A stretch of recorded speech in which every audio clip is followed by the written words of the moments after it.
I really did. Good. That's wonderful. Okay, Madam President, I think we are ready to go. Okay. All right. The time is now 5:30 p.m. on December 16th, 2020, and this public meeting of the State Board of Education will come to order. The meeting of the board is being held virtually to protect residents' health during this public emergency. The roll call will now be called to determine the presence of a quorum. Mr. Hayward, please call the roll. Dr. Gasoi. Dr. Gasoi. Mr. Jacobson. Present. President Wattenberg. Present. Dr. O'Leary. Present. Mr. Parker. Present. Dr. Sutter. Present. Ms. Williams. Present. Mr. Batchelor. Present. Ms. McKay. Present. Mr. O'Sullivan. Present. And Madam President, I regret to inform you that Ms. Dell is going to be unable to participate. She is currently stuck on an airplane somewhere trying to get out of the weather. So she will not be present today.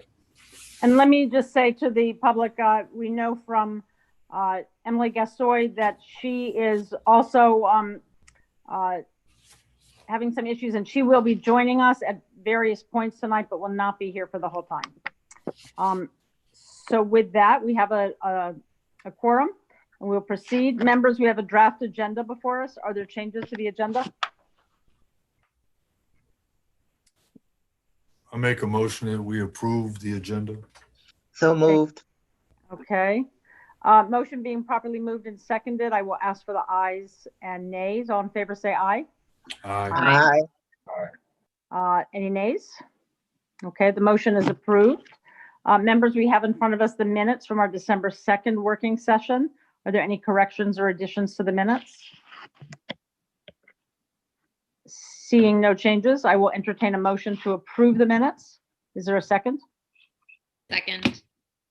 Okay, the motion being properly moved and seconded, I will ask for the yeas and nays. All in favor, say aye. Aye. Aye. Was that all ayes? Yes. Okay, the motion is approved.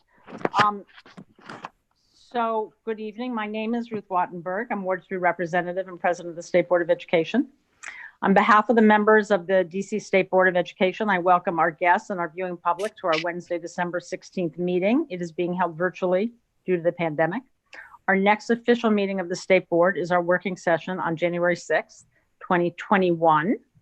The video for this meeting will be posted on our YouTube page at DC SBOE and rebroadcast on the District Knowledge Network as soon as it is available. Tonight, we will discuss partnerships and how they bring schools special help, especially during the pandemic. These partnerships bring schools opportunities for outdoor learning, access to museums and other local attractions, and better utilization of our many parks and green spaces. We will also be voting on a number of important items. We will consider regulations proposed by the Office of the State Superintendent to extend through the current school year, changes to attendance reporting policies that were developed for the pandemic. They are identical to the emergency regulations that are already in place, but will expire very soon. We will also consider guiding principles created by our Social Studies Standards Advisory Committee. I want to extend my great thanks to the members of that committee, to the staff of the State Board, and to Dr. Jessica Sutter, our Ward 6 representative who led this work. We will be hearing about them later in the meeting. We will also consider an interim report from the research committee that I chair, summarizing what we have learned, the information gathered by the committee and the State Board over the past year related to the district's accountability system known as the STAR framework. This being the last meeting of the State Board for the year, we will also be considering our annual report. The draft document is available on our website and contains great information about the work of the State Board. I want to especially thank Caitlin Peng of the SBOE staff for her dedication and her vision for this report. It's terrific. And by the way, all of the reports that we are considering are up on the web. Tonight is also the final meeting for 4 of our colleagues whose terms of office will end on January 1st, 2021. We are very, very grateful to Jack, Karen, Ashley, and Marcus for their service on the State Board, and we will be honoring them later in the meeting. And with that, I will turn to our State Superintendent, Shauna Young, for any opening statement that she has tonight. President Wattenberg, it's good to be with each of you for your December public meeting. This evening will be a busy one for the board as you take votes on the attendance collection regulations and the social studies guiding principles. OSSE encourages the board members to vote yes to approve both resolutions pertaining to these issues. Since June, OSSE has engaged the board on regulations that codify attendance collection procedures to accommodate both in-person and distance learning during the 2020-21 school year. I was pleased that the board provided OSSE with feedback on the proposed rules, and I provided a response to you addressing your feedback. As you know, the proposed regulations will allow students to be considered present in distance learning if they meet the LEA's policy to authenticate a student's presence and meet a daily threshold for engagement. We've been using this method for several months to get the school year started through emergency regulations, and tonight's vote will allow OSSE to proceed to a final rulemaking that keeps this procedure in place for the remainder of the school year. OSSE was proud to send representatives as part of the Social Studies Standards Advisory Committee. Throughout this year, the committee met to review and reflect on our existing state social studies standards and has submitted guiding principles for revising the standards. OSSE believes that the guiding principles are a thoughtful and constructive first step to envisioning improved standards that are more honest and inclusive of our history and more rigorous for all of our learners. These guiding principles will be used as our technical writing committee convenes early next year to begin the work in revising the standards. Applications for our technical writing committee are open now, and we encourage social studies practitioners in the district to apply. At your working session earlier this month, I shared with you steps that OSSE would be taking to request flexibility from provisions of the Every Student Succeeds Act pertaining to assessment and accountability due to the ongoing pandemic. OSSE will not be calculating the STAR framework in the 2021 school year due to limited data, but we do plan to keep steps to administer a statewide assessment in both remote and in-person settings as public health conditions allow. We believe that information gathered from this administration is important to understanding and responding to the strain that the pandemic has placed on our education system and on our students. We will be presenting to the board details on our ESSA addendum and our waiver request at the January working session. In the meantime, we will publish both of these documents on our website for public review and comment by the end of the week. Finally, I would like to conclude in recognizing the outgoing members of the State Board of Education this evening: Marcus Batchelor, Jack Jacobson, Ashley McKay, and Karen Williams. Each of you have dedicated considerable time and energy to the betterment of students in the District of Columbia, and I appreciate your commitment to public service. And I also appreciate your commitment to meeting with us at OSSE and in partnering together. Throughout your collective tenure on the board, you've pushed OSSE to be responsive to the needs and sentiments of the public, and the work that we have done together greatly improved due to that work. I wish you all the best wishes in your future endeavors. Thank you. Thank you. Madam President, you're muted.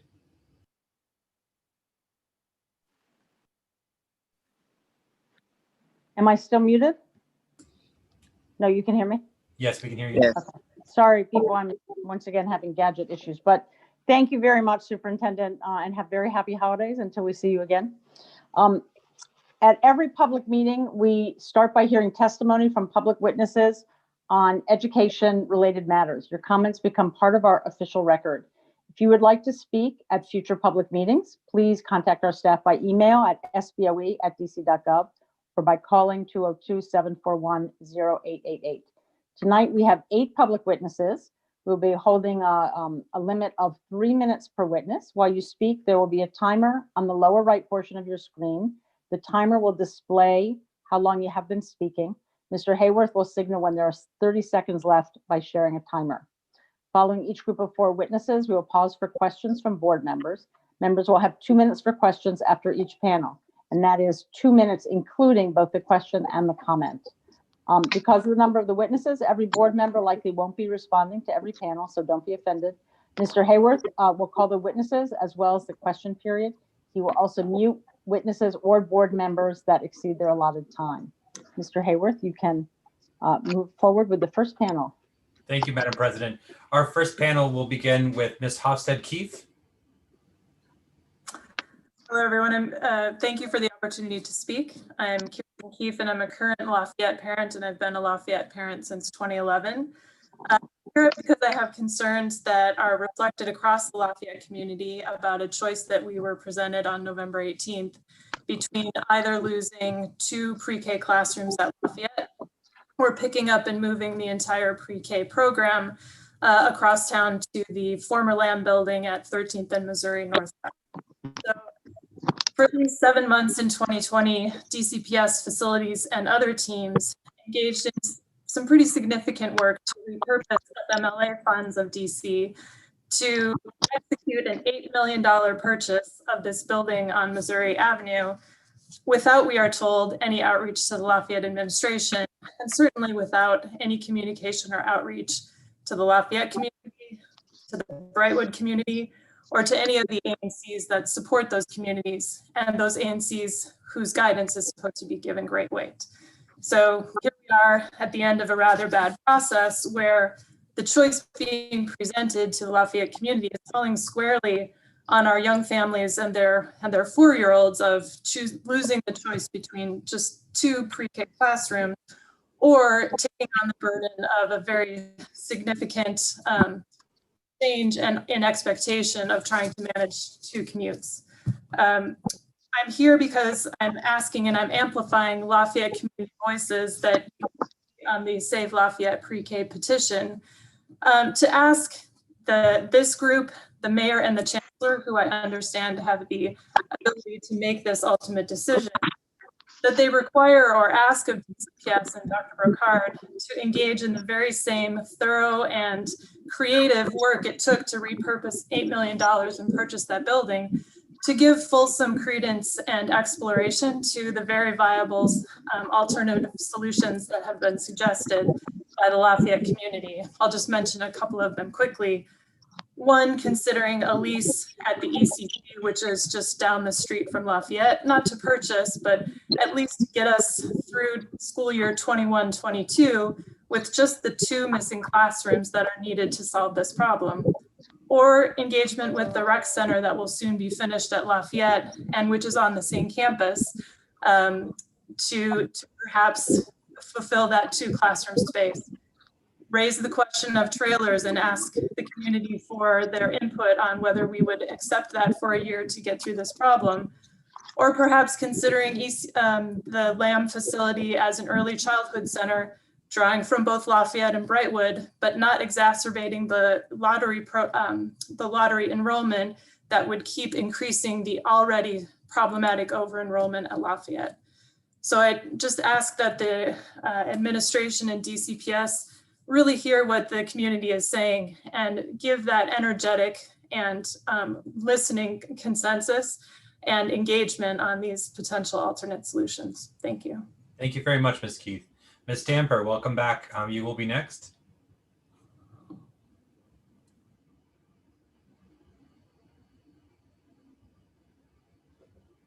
Hi, how are you? Good evening. My name is Patricia Stamper, and I live in the Deanwood neighborhood located in Ward 7. I'm also an Empower Ed Fellow representing Ward 6. I work at Minor Elementary School as a paraprofessional supporting students with special needs. I moved to the DC metro area for my undergraduate studies in 2004. I earned my high school diploma in 2004 from Los Angeles Adventist Academy. It's located in California. One of the requirements of earning my high school diploma is that I needed 4 history classes: U.S. history, world civilization, California history, and a gender ethnic history class. I've taught children here in DC ranging from ages 3 to 18 since 2018. I would like to suggest to the State Board of Education to add DC history to your revision of the social studies standards. It is my recommendation that starting in kindergarten that all DC students should be exposed to DC history. There are several adults I've encountered in my life here in DC that do not know the history behind DC Emancipation Day and why it is a DC holiday.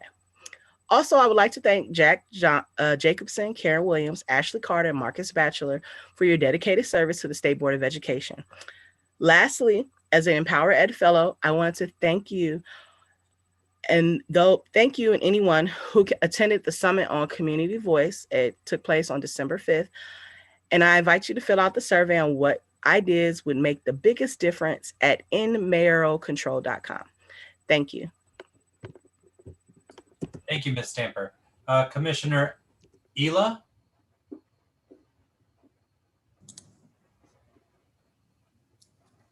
Hi there. Thank you for allowing me this opportunity to speak.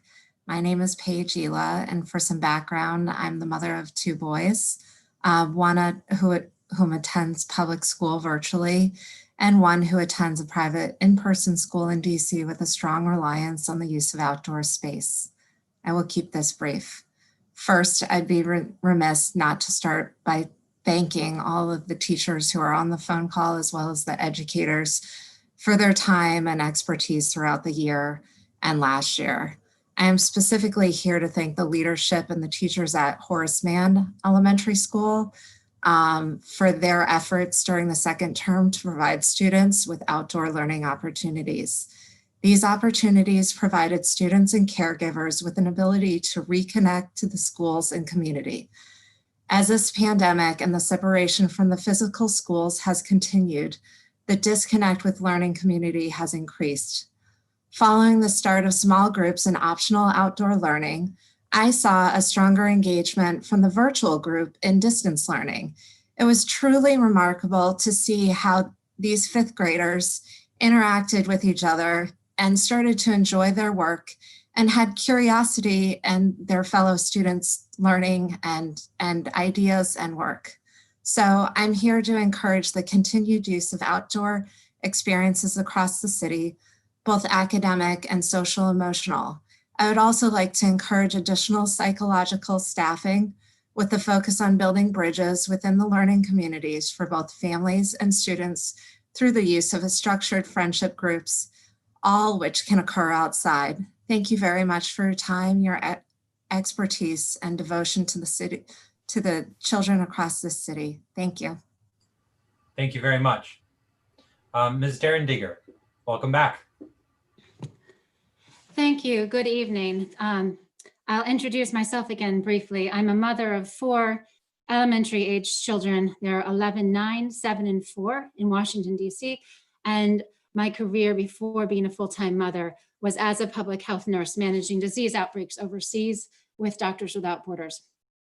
I'm speaking to you today, again, to continue to ask that you use your voice to help support the request for an emergency fund for outdoor learning infrastructure. The DC Coalition on Equitable Outdoor Education has asked for the mayor to create a $4 million emergency fund that could be used by schools and community groups to facilitate outdoor learning. The strongest science we have right now, and that's, I suppose, why I'm here to really emphasize that. While we have information about new vaccines coming out, we have information about different efforts being put in place in school. The strongest science says that the best place to be in person is together outdoors. We want children to come back to school with a healthy outdoor orientation. In order to prioritize this, speaking from a healthcare standpoint, this is highly relevant, again, to be treated as something urgent for 2 clear reasons. As I said, outdoor learning is highly effective for stopping the spread of COVID-19. But secondly, and extremely pertinent, following on what the commissioner before me just stated, outdoor time is recognized by the medical community as a treatment. There are pediatricians right here in Washington, DC, that even before the pandemic and still now actually continue to prescribe outdoor time to adults and to children. This is something that's being done by licensed medical physicians across the country, but again, right here in Washington, DC. It's being recognized as a treatment for obesity, which is something that we're going to have to think a lot about with this extreme sedentary indoor time that our children have incurred over the past 9 months. And also for mental health treatment, which again, many people have discussed the different mental health, trauma, and isolation. I have heard children speaking to you about the isolation and sadness they feel. So it's recognized as a medical treatment. Secondly, just to put some joy on this, today, again, we were able to host an outdoor story time in this weather with a real book and a real teacher and real children. And we will continue to do this weekly to demonstrate that at a practical level, we can continue to pursue outdoor learning activities. Thank you. Thank you very much. Members, we will begin with questions. Please use the raise your hand feature so that I can call on you in order. Are there questions for this panel? Mr. O'Sullivan. Thank you, John Paul, and thank you all for coming here to provide public testimony. And first, I want to say that Ms. Stamper, I totally agree with you about DC history, social studies. I think that's extremely important. I don't actually have any questions for you all, but I would like to underscore the points made about outdoor learning and overall students having more time away from screens, especially younger children. It's not really normal for elementary school students to spend a lot of time in front of their computers. And I also think that going forward, as the development for how we're handling COVID-19 pandemic goes on, and especially with the introduction of vaccines, I think that outdoor learning is a short-term, but also a longer-term solution as well, because a lot of things will be uncertain going forward. And I think this is a good way for especially younger students who need that interpersonal development, really, to be outside, be safe with students with masks, but also going forward, if there is a vaccine, who knows when students will get it. And I think because it's extremely critical if they do get those skills, outdoor learning, from what I've read, from what I've heard, I think that is a practical solution to giving students what they need. By no means does that mean we have all of the answers for a lot of these things. And of course, there does strike a balance, and there probably would be greater difficulties for high school students. But I think overall, I support looking further into outdoor learning and doing more for especially our younger students to get those skills that they've been missing out on the past year.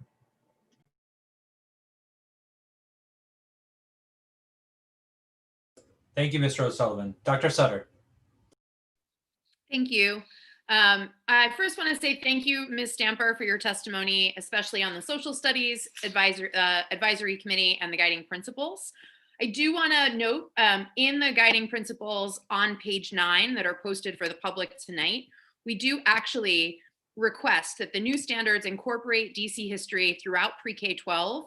And I was very glad that the committee wrote this particular sentence, that the district's history should not be sequestered in a single course in high school. It should be taught throughout a student's education. So we are with you 100%, and I'm very glad that got in there.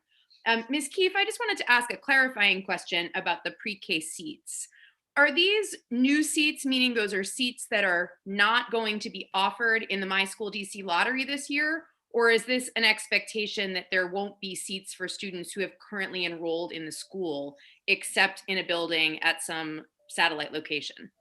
The proposal that's been presented to the Lafayette community is the choice between either losing 2 pre-K classrooms that would normally be offered to the lottery system because we're running out of and have clearly run out of space at Lafayette, or pick up and move the entire pre-K program to the former Lamb building at 13th and Missouri.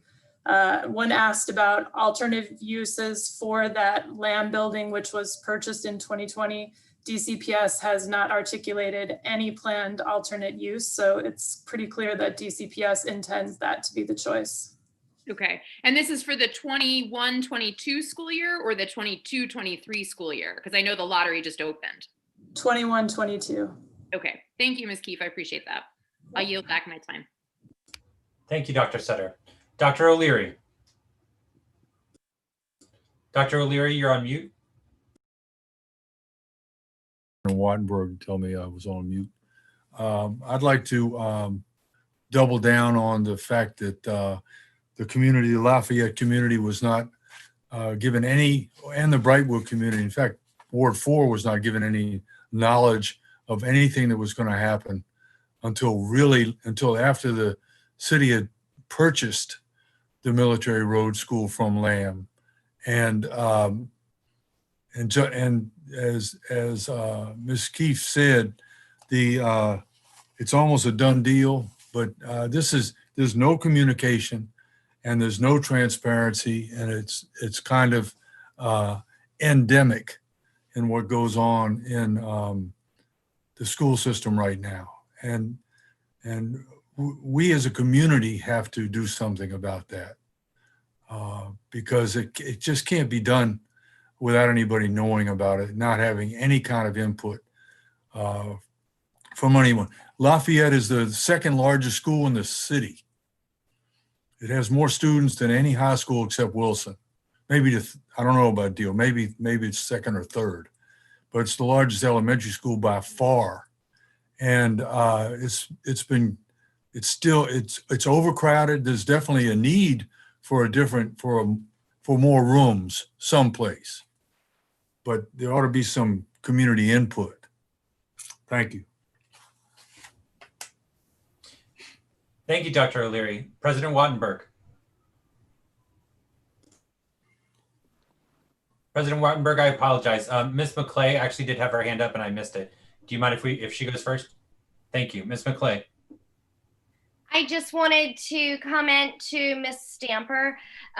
Thank you for your testimony tonight, and thank you for saying your congratulations and calling out Jack and me and Karen and Marcus. We appreciate that. I also wanted to say I think it's something that the whole board is in agreement of, which is sometimes rare, that we all agree that we should have DC history. And as Jessica pointed out, that we all agree that it should be incorporated throughout a student's career throughout DCPS, from K through 12 or even pre-K through 12, as opposed to one standard class, which has been proposed at the council level, which we are all in disagreement of. So, but then thank you again, and I hope you all have a happy holidays. Thank you, Ms. McKay. President Wattenberg.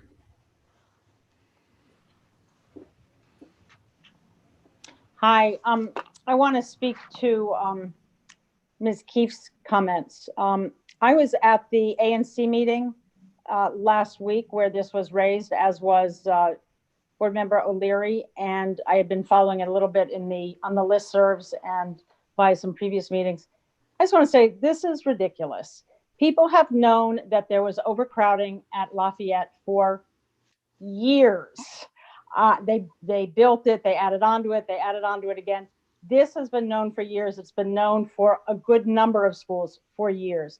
The fact that there hasn't been a plan to deal with the overcrowding there or a whole bunch of other schools, it's ridiculous. And to add on to what Ms. Keefe said, this school was okayed for purchase, I believe, in July at the final meeting of the council.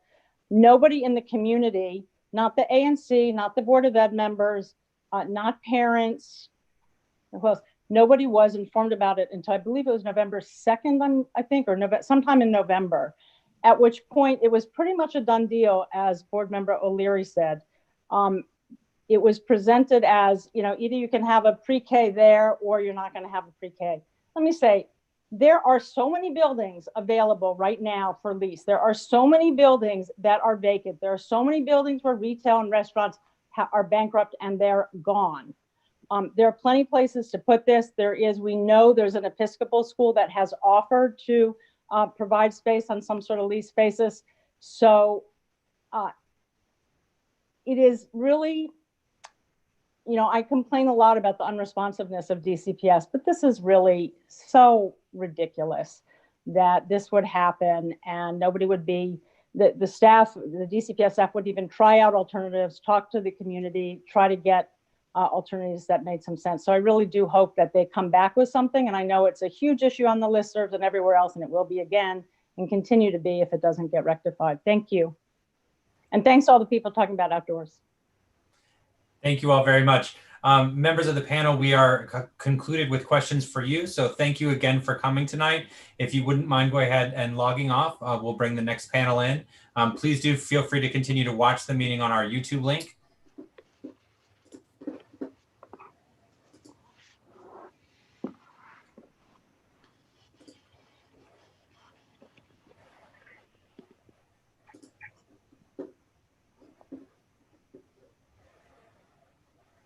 Okay. Members of the board, we do now have our next panel in the room. We can begin with Shaquan Hudson.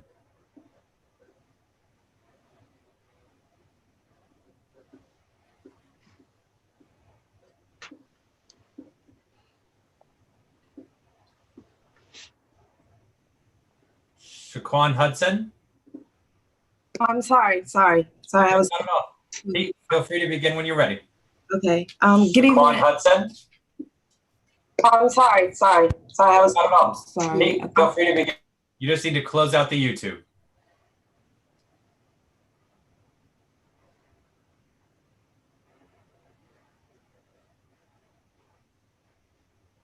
Okay, can you hear me now?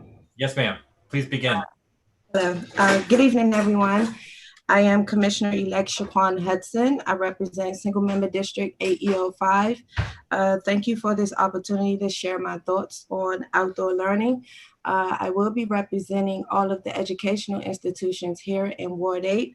I do understand the urgency of outdoor learning, as it will exemplify the need to reimagine school settings in order to reopen safely and equitably. The goal of outdoor learning would be to repurpose underused outdoor space that will offer fresh air opportunity away from digital monitor virtual learning. It will also offer participating parties hands-on learning experiences and health benefits associated with increased access to nature. It can also offer equitably use of outdoor spaces as strategic, cost-effective tools to increase capacity with physical distancing measures. Participants will have full advantage of improved learning environment, mental and physical health and happiness for children and adults, all while using an affordable time-tested and outdoor approach with safety of reopening schools during a pandemic. Outdoor learning and playtime can support emotional, behavioral, and intellectual development. This opportunity will give students to develop social skills such as sense of self, independence, confidence, creativity, decision-making, learn how to problem solve, empathy towards others, develop motor skills, and understanding the importance of self-discipline and learning how to take initiatives. And that is my thought on supporting outdoor learning. And again, thank you for your time. Thank you very much, Ms. Hudson. I believe members that our next two witnesses are combining their testimony. So I'll call on Lannette Dailey-Reese, and I believe Ms. Gillmeister will be offering additional comments as needed. Thank you so much, John. Good evening, everybody. I'm Lannette Dailey-Reese. I'm the founding executive director of the Capital Experience Lab, and I'm also a DC parent. I have a 5-year-old daughter who will grow into schools across the city. And let me tell you a little bit about CapEx Lab. We're a 6 to 12 grade charter school that empowers students to harness the resources of our amazing city in service of their dreams. As we work towards our eventual goal of approval, we work directly with students and families and also partner schools and after schools organization in what we're talking about now, which is community-based learning. We encourage you to consider supporting outdoor learning as part of our city's multi-pronged strategy for bringing students back to school safely. Here in DC, we have access to unlimited learning resources and educators associated with community spaces. These are an extension of our proposed school model, but these spaces are open to everyone, and we hope that as many students as possible benefit from the access to these learning opportunities. We have focused on community-based learning since our beginning in 2016. Outdoor learning is just one type of community-based learning, which also includes experiences in the museums, partnerships with nonprofit organizations, and with government agencies. Many of these organizations we used to take students to learn indoors, but because of the expansive virtual access to them, we've been able to deliver program during the pandemic virtually. And how do we know? We've been working with families through the pandemic and over the last 3 to 4 years. And so families have continued to say yes to community-based learning, yes to outdoor learning experiences that they value. Some examples of that for us is the work we did this summer with Oxen Run Park, Thank you to Brenda, who will be on one of the panels later today, for connecting us to the pop-up Arboretum experience, where our students and families were able to give feedback. Currently doing some work with Bancroft in their Saturday academic program, where we take small groups of students together doing outdoor learning and academic experiences. And one that was really powerful for us was the Murals That Matters outside the National Building Museum, where a team of educators and students and families came together in that outdoor space for community learning. So there are lots of opportunities and ways that we do that work at CapEx Lab, and we continue and hope that schools and organizations continue to partner together to bring this to bear across the city. And we hope that someday we can offer highly engaging learning experience that support strong academic achievement and also expose students to the constellation of careers that DC has to offer. But we know that community-based learning doesn't need to be limited to a few schools. We hope that you can support schools in working with partners to increase access to pop-up to community-based learning, not just today as we think about the results of the pandemic, but as a future learning model. Thanks. Thank you very much. Ms. Gillmeister, did you want to offer additional comments or ready for questions? Thank you. I'm just ready for questions. Fantastic. Members of the board, we will follow the same procedures. If you have a question, feel free to use the raise your hand feature, and I will I will ask in order. Mr. O'Sullivan. Thank you, John Paul, and thank you all for coming here to testify about outdoor learning. I guess I have the same question for all three of you. And I can start with Commissioner Hudson. What do you think is the most positive benefit for our children by adapting outdoor learning? I would say for the children to be able to learn how to relate to nature and things that goes on in their environment. One of the things I stress the most to my daughter, who is who is in second grade at Simon Elementary, is learning how to adapt to nature and being able to learn how to survive in the wilderness. Thank you. And then Ms. Dailey-Reese. Thank you, Mr. O'Sullivan.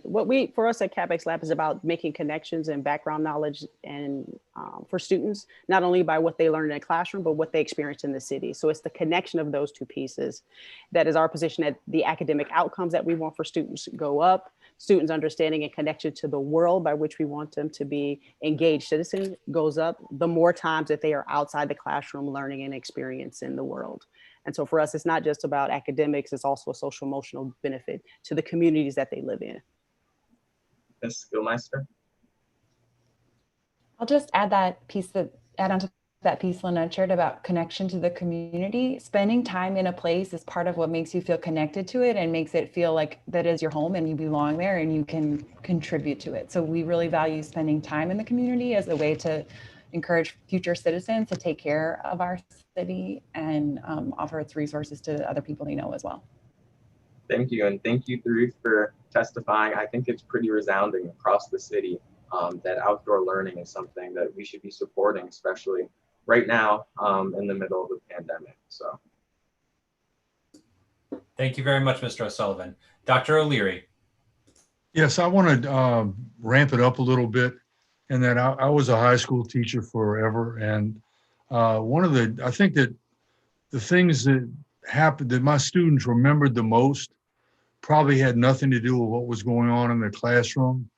It was the fact that we used, I was a literature teacher, and we used all of the theaters in Washington, D.C. and went on field trips to those theaters. And of course, they had to do work about it in the classroom. But I'm sure that if you ask my students now what they remembered most, it was when they saw an August Wilson play at the Arena Stage, or when they saw something at the Kennedy Center or Studio Theater or the Folger, or they were actors in the Shakespeare in the Schools thing every year. So I just think that we have such an incredible resource in this city, which has been put on hold right now, as far as what I'm talking about. But when you talk about it after the pandemic is gone and we are in the new reality, I think that we really need to emphasize that this city is a classroom.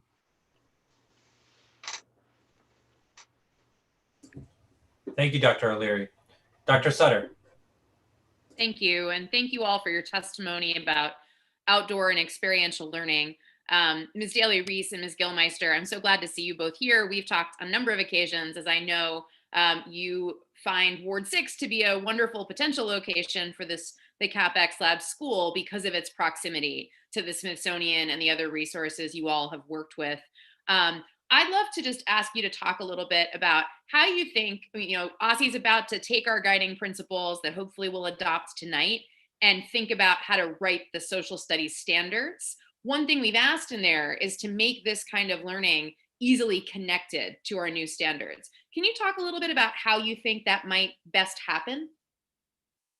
How standards could support the kind of learning you're talking about?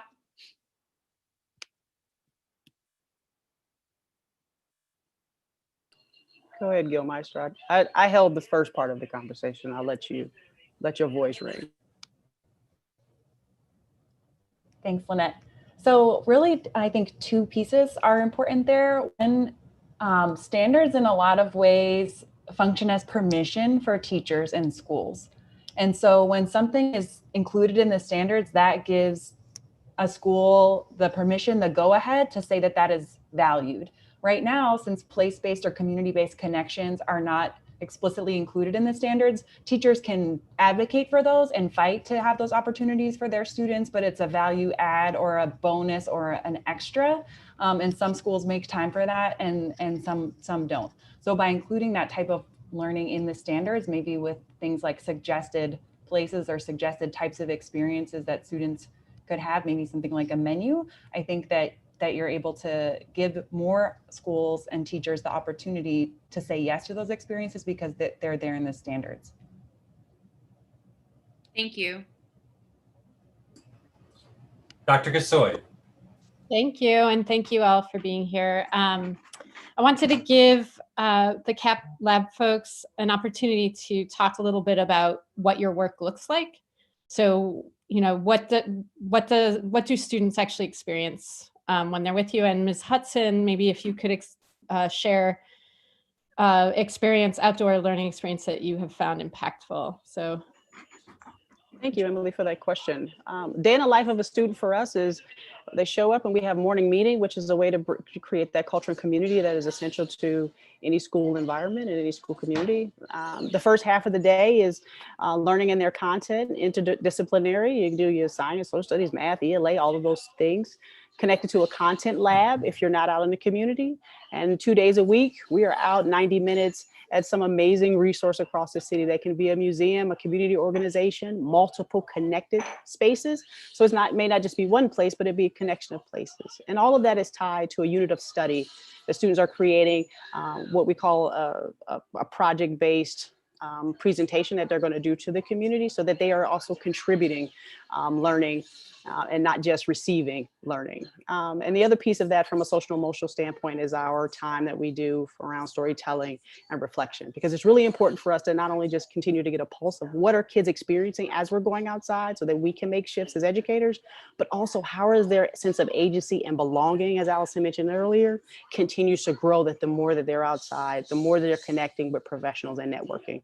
And so that's the essence of it. So it's part outside, part curriculum, part social emotional development and learning, all rooted in this idea of creating a strong set of students who don't see DC as a tourist attraction, but a place of learning all the time.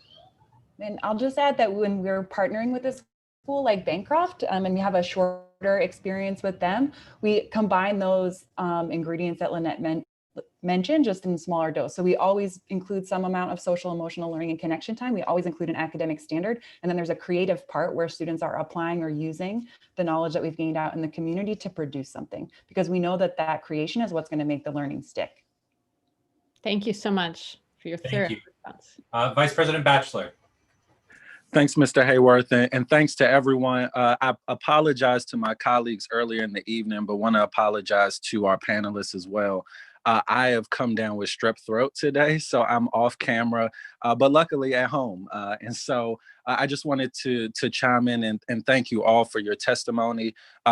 Commissioner-elect Hudson, I'm really excited about your leadership and excited to continue to work with you even outside of this capacity on the state board. And thank you so much for really lending a really powerful voice to the positive impacts that outdoor learning can have on our students. And I want to thank also my colleague, Representative Gasoi, for really leaning into this work and helping to see projects like that come to fruition. And obviously, Allison and Lannette, we've talked together on multiple occasions about the big vision that you have for CapEx Lab and for what experiential learning can do for our students. And from A to Z, whether it was the time that I had inside my school building, where at Thurgood Marshall Academy, we had a mock courtroom and a functional student government, or whether it was outside going to law firm tutoring every Tuesday or going to the museums, those things really shaped my academic experience in so many transformative ways. And so I want to thank you for continuing to I think, offer a model that's going to be really promising, and look forward to again working with you as well. I took up all the time, but if you have anything else to say, please feel free.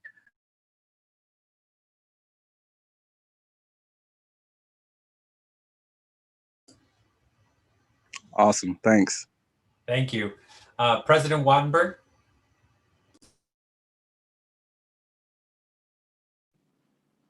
Hi, I mainly want to just say to all of you who are here talking about outdoor education, and I also want to say it to the people on the previous session, Paige Ela and Laura. All of you, in your own different ways, really have sort of put the pressure on all of us and on the city to try to do something with this. It's a really, really important idea. As Alex said, we really, really need it at this moment. So I mainly want to just thank you for coming, and I wanted to say a couple things. I know that Ms. Gasoi, she doesn't seem to have raised, I think she is planning to organize a letter from all of us around this to sort of bring it to the attention of the council. I'm very eager to get the council to pay attention to it and provide some of the funding that would be necessary, and perhaps some other kind of permissions if those are necessary. I am really hopeful, but not as optimistic as I wish I was, that DCPS would really be encouraging and allowing schools to use outdoor learning as they open up for term 3, because I think as we know, for so many teachers and for so many families, if it was outdoors, there would be a lot less resistance to coming back. And that's part of what we're all looking for. So I hope that people will take that up and stick around, because we have a whole partnership panel on partnerships put together by Ms. Gasoi. So stick around. Thank you very much. Thank you all very much. And as President Wattenberg noted, we would appreciate certainly for you to stick around to watch the rest of our panel via our YouTube link that I think it was shared with you earlier, and some of you have been able to see it. So thank you again, and we look forward to talking with you all soon. Thank you. Members, President Wattenberg, do you want to begin on the script of the partnership? And while you're doing that, then we can turn it to Dr. Gasoi for that, and then Yeah. I'll bring the panel in. Yes, you think I have a script? You think I don't do all of this off the cuff immediately, brand new every night? Anyway, yes, really what I want to do is say welcome to all the folks who are going to talk to us about partnerships, and turn it over to Emily, who is going to do the introductions for us. Thank you, President Wattenberg. Should I wait till our panelists arrive? They are all coming in now. Yay, there you are. Familiar faces, new faces, great to see you. Where are we? I think we're waiting for Brenda Richardson and one more person. There we go. And members of the panel, prior to us beginning, if you do have the YouTube stream open on your computers, if you can go ahead and close that out, it's helpful for us not to get feedback. Dr. Gasoi. Okay. Well, thank you, first of all, to our panelists for making time to be here tonight. We really appreciate it, and we're really excited to hear from you. And I am very excited to introduce all of you this evening, because you are going to help all of us understand better what is possible in terms of outdoor learning and enrichment through school partnerships during this very challenging time. Members of this panel are each quite distinct, as you will see, but each of them work either in or with schools to provide students, families, and educators opportunities to engage in safe, enriching programming by using the city as a classroom, by using natural environment as teacher, and community as resources. While DCPS is mandating schools to move ahead with in-person reopening plans, many families, especially those families living east of the river, where infection rates are highest, have expressed safety concerns about sending their children back in person inside buildings. So providing more engaging virtual learning options and outdoor learning opportunities could work to offset those fears, as President Wattenberg mentioned, for many families.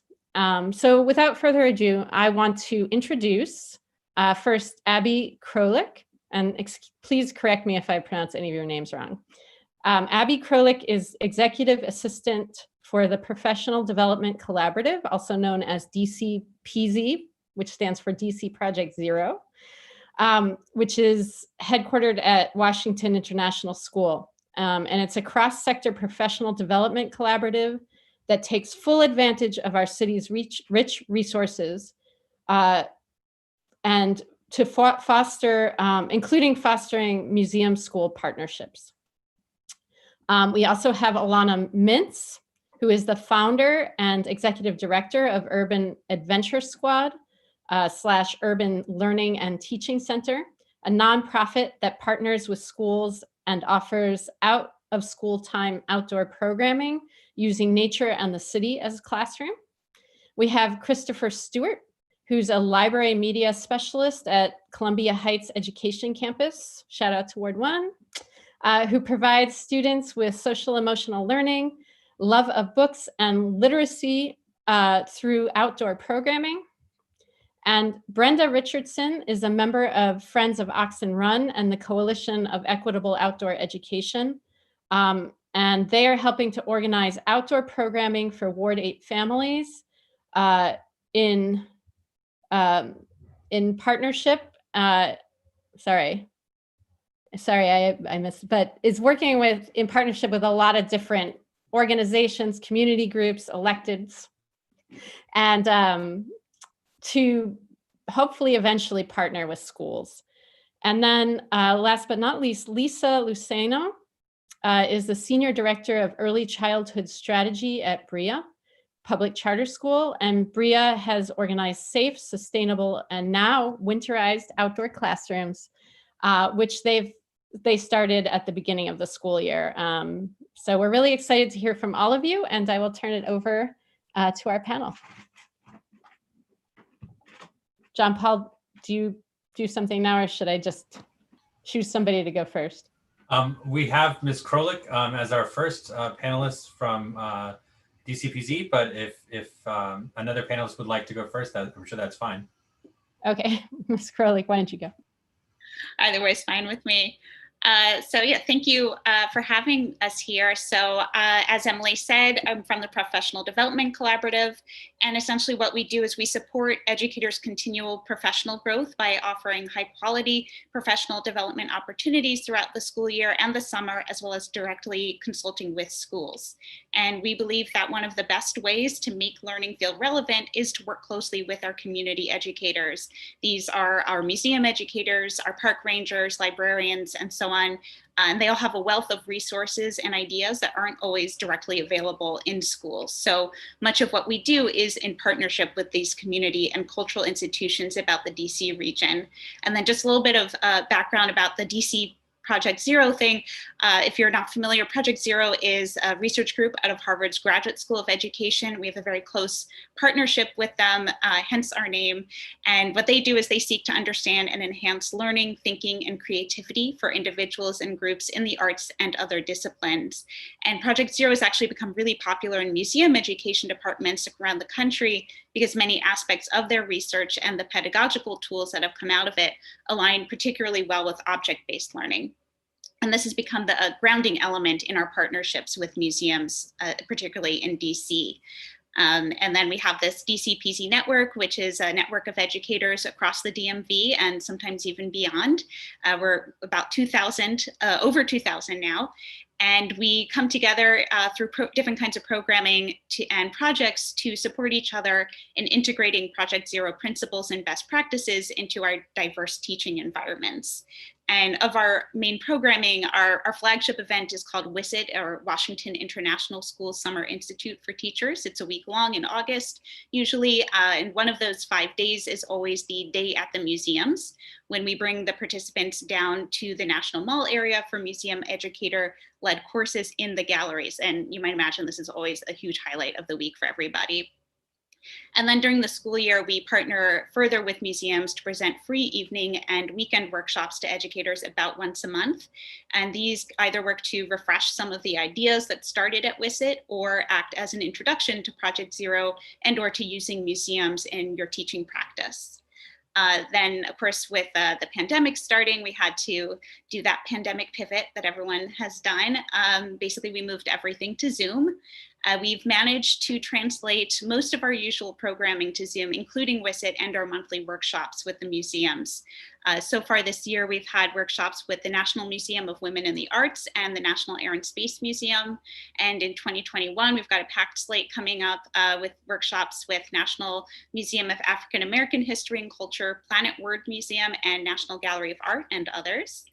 When we work with the museum educators, we really have a close relationship with them, and they love these opportunities because they get to not only reach different groups of teachers and show what can be done even in a virtual setting, but they also get to benefit from the fact that we've had these experiences so far in virtual learning with teachers. So we have a pretty good idea by now of what programming they need right now. And then, of course, the teachers love it because it's a change of pace. They get to be the student for once. They get to interact with cool museum objects, and all the while learning immediately applicable tools that they can use in their virtual, in-person, or hybrid classrooms.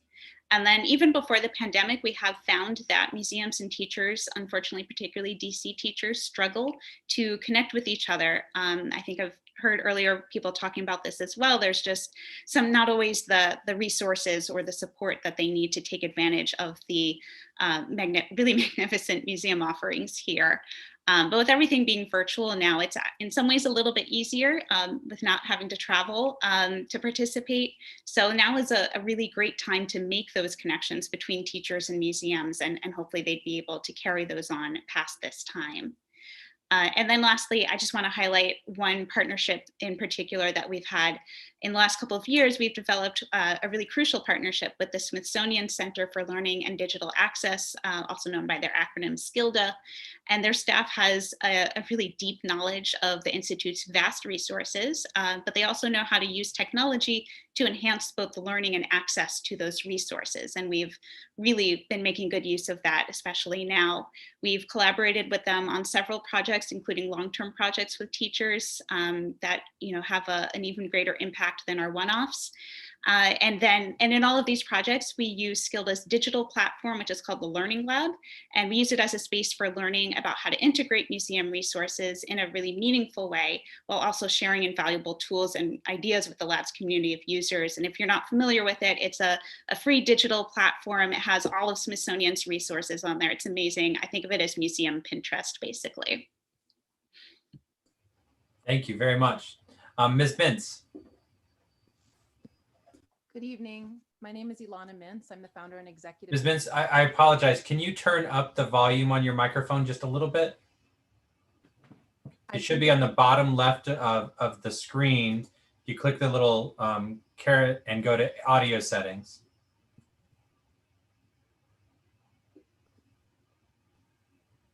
I think it might be at max. Okay. We will do our best to listen in closely. Can you hear me okay now? Yeah, it's a little better. Go ahead. All right, I'll try and speak loudly. Urban Adventure Squad has been running year-round neighborhood-based outdoor learning programs in Washington, D.C. for 7 years. In my brief time here today, I'll discuss with you how, after a summer of virtual programming, we began in mid-September to run fully outdoor, masked, socially distanced learning programs at Carter Barron on 16th Street, in Fort Totten, on Capitol Hill, at Fort Reno and Tenleytown, and near Pierce Mill in Rock Creek Park.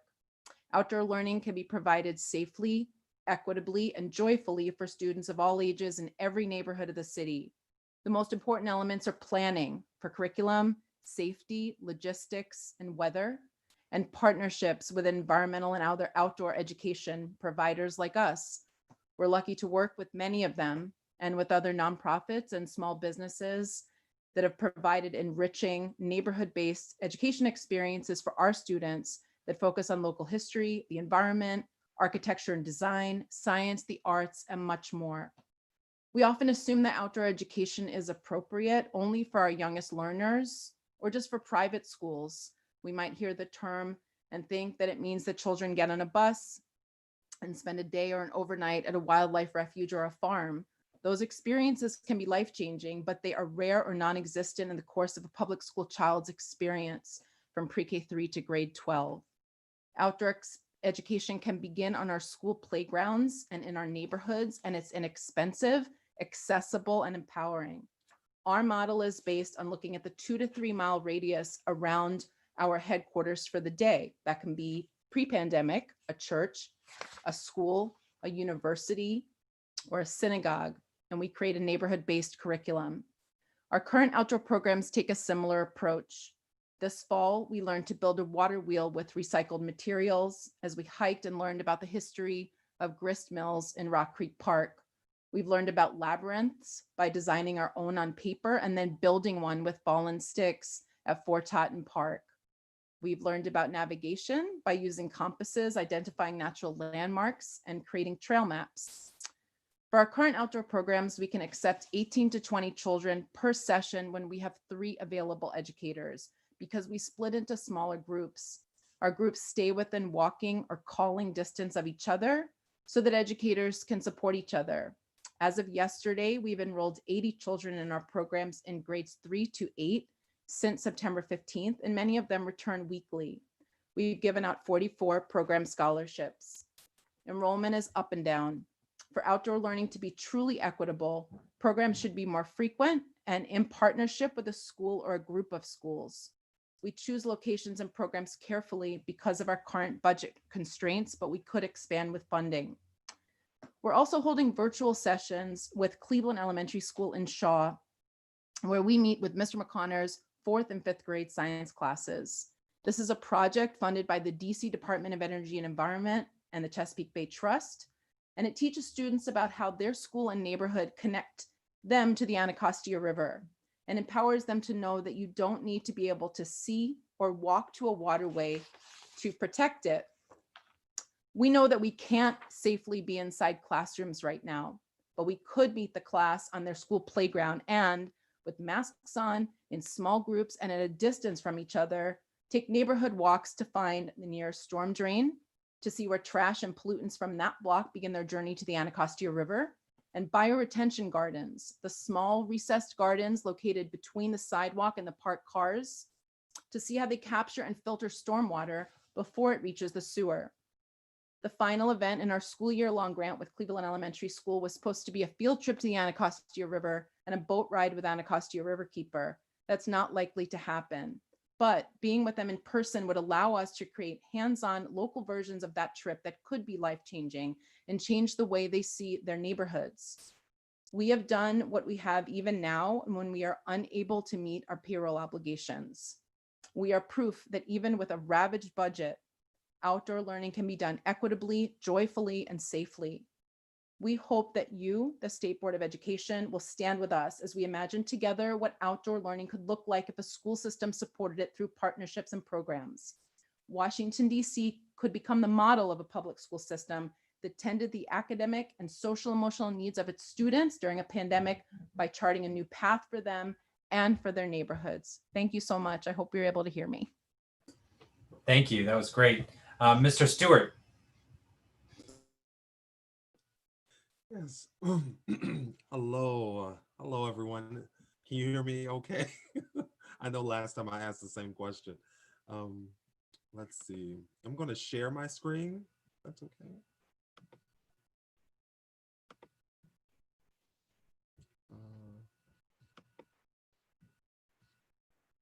I don't think oh, there it is. Okay.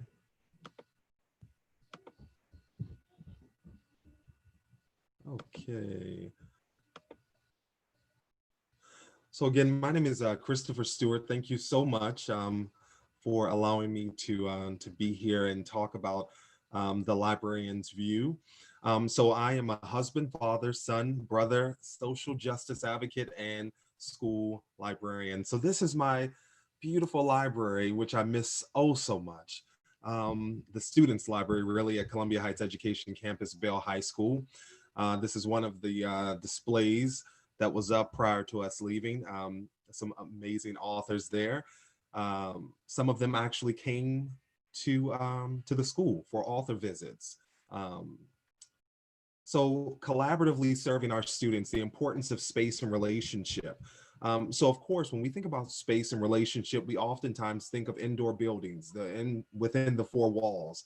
But in fact, the ability to learn outside of the four walls really does, as so many individuals have already shared, it gives students an opportunity to have these life skills that they may not have picked up within the classroom.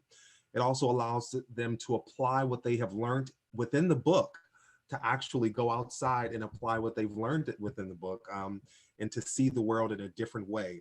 In Washington, D.C., we are so fortunate to have so many spaces and places and organizations, NGOs that are willing to do free tours and amazing opportunities for students. And by the way, Target really helped us with this room here, a lot of the decor, which usually we would have roughly 50 to 60 students at lunchtime enjoying the space, whether they're doing homework or reading or listening to music or having deep diving conversations. So the mission and vision. So in the Peace and Love room, which you see over to the left, this room is a place where we typically would have clothes for students. So for students who don't necessarily or just need some additional clothing, they could get it right there. You see that all you see is hangers. So there are no clothes right there, which is a good thing. They're using the space, but also this is a great place for social justice talks and documentaries and book clubs. To the right, we actually had an opportunity to go outside, walk around in Columbia Heights to one of the men's shelters, and students chose books, roughly 30 to 40 books, to start a library in a homeless shelter. They did that. So those are some of the students who made that happen. They walked around, and that day we actually gave books to the homeless community as well outside.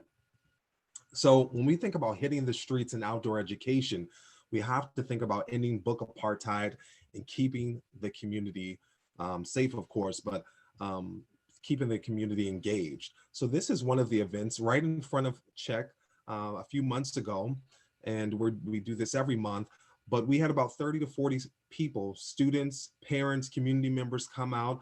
I had the opportunity to just go and grab a lot of fruit, drinks, snacks, and of course, books. And then, you know, the conversation centered around books that they enjoy, that they may not have even had that conversation throughout the day. And that just goes into a different, you know, conversation as far as what they may be interested in as far as subject in school, English or math or science. And if they want me to send them additional books. So this type of education is really, really cool. So this was in Northwest to the left. To the right, this was in Southwest in front of the Bellevue High School Library. The Bellevue William O. Lockridge Library. So you have some books, but also some treats, also had blankets. So everything on this table was gone at the end of the hour. Community members really were able to engage in different books, and we had great conversations surrounding all things education. But when we typically think about book apartheid, we also have to think about food apartheid. Whenever a community does not have enough education, or in the sense books, bookstores and libraries, they typically are lacking great food too. And that's something we have to change. book delivery service. So not only do I drive to students' homes, but I'm also mailing books too. So this Friday, Saturday, and Sunday, I'm going to mail about 200 books to about 200 students. But I also will deliver some before the holidays.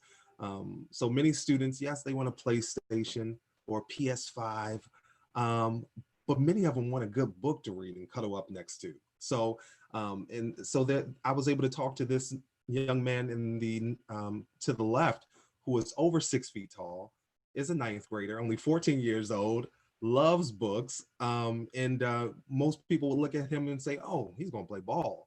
No, he wanted a good book to read. So, you know, it's so important to make sure that we're having that engaging conversation with our students and learning about all types of things.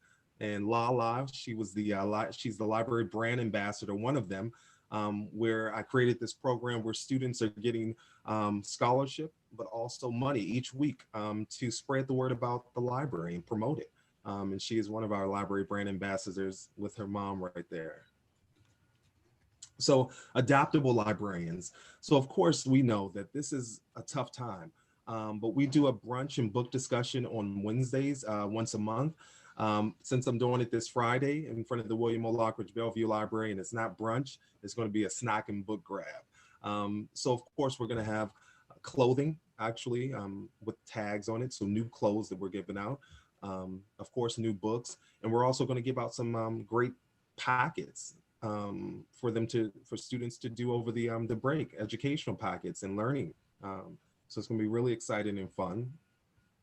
And please stay in touch. My Twitter and also my email. If you need a book, please let me know. I will mail you a book. I will come to your house and deliver a book to you. Thank you so much. Thank you very much, Mr. Stewart. And our friends from Briya, Christie and Lisa. Hello. Hi. Thank you for having us here. I'm going to also share my screen. Just a moment. It's been really inspiring to hear the amazing innovations that so many people have been able to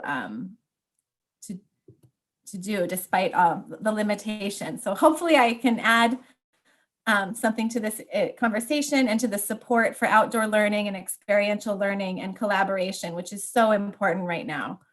Briya is a 2-generation school that serves both early childhood and adult education students at 4 campuses throughout the city, primarily immigrant families and also US-born families come, particularly to our evening workforce programs. We have children 0 to 5 and adults. And we provide wraparound services in collaboration with our partner, Mary Center. So as we began to think about reopening for this school year, there was a lot of preparation that went into this, but we knew that we wanted to build off the successful experiences that we had had with outdoor education. For young children, we saw innumerable benefits to outdoor education and we began to prepare. We focused on bringing pre-K back first. We have a large percentage of students with IEPs, almost 100% are English language learners. And we knew that in virtual learning for this age was really not optimal. So we really focused on bringing them back, operationalizing all of the health and safety guidance, clean air upgrades, PPE, and really the buy-in and the communication with staff was essential.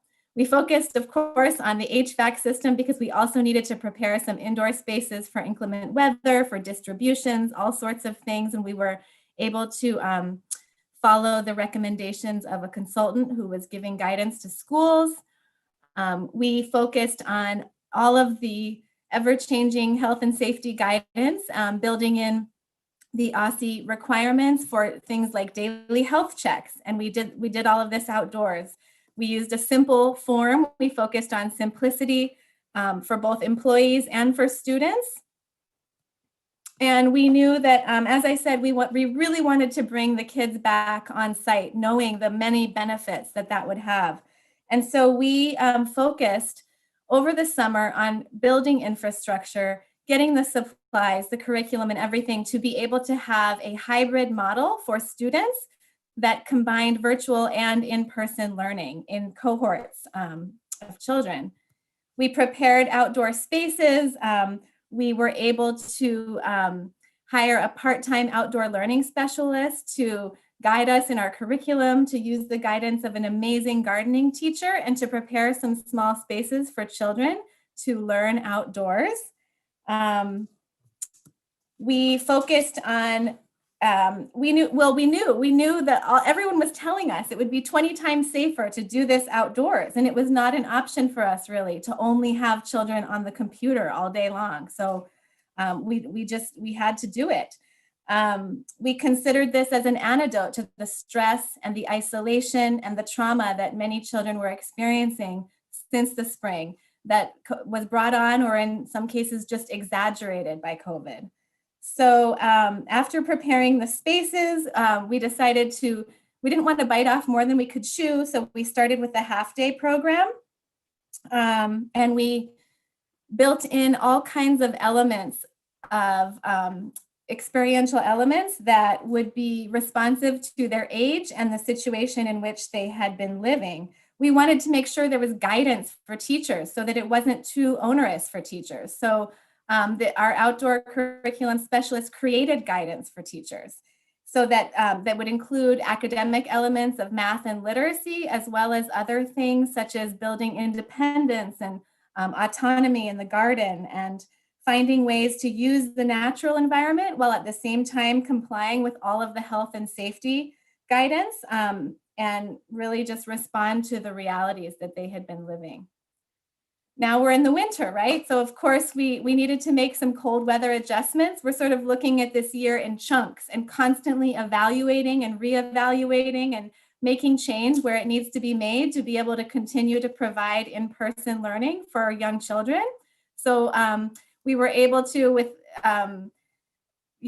investment and in some cases donations, get winter gear for all of the students who needed it, including neck warmers, hats, gloves, boots, thermal underwear, tents, heaters. We've tried those out.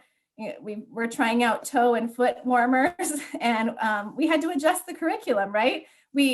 Each child, everything is individualized. They cannot share anything, of course, right? Not even a sandbox. So we were doing a lot of sensory focus at the beginning, because that is really great for children, being able to touch and manipulate things. But as we move into the winter, we're sort of moving away from our sensory bins, and we're doing a lot more gross motor and physical activities. So we need to be responsive to the seasons and the situations that we're living in.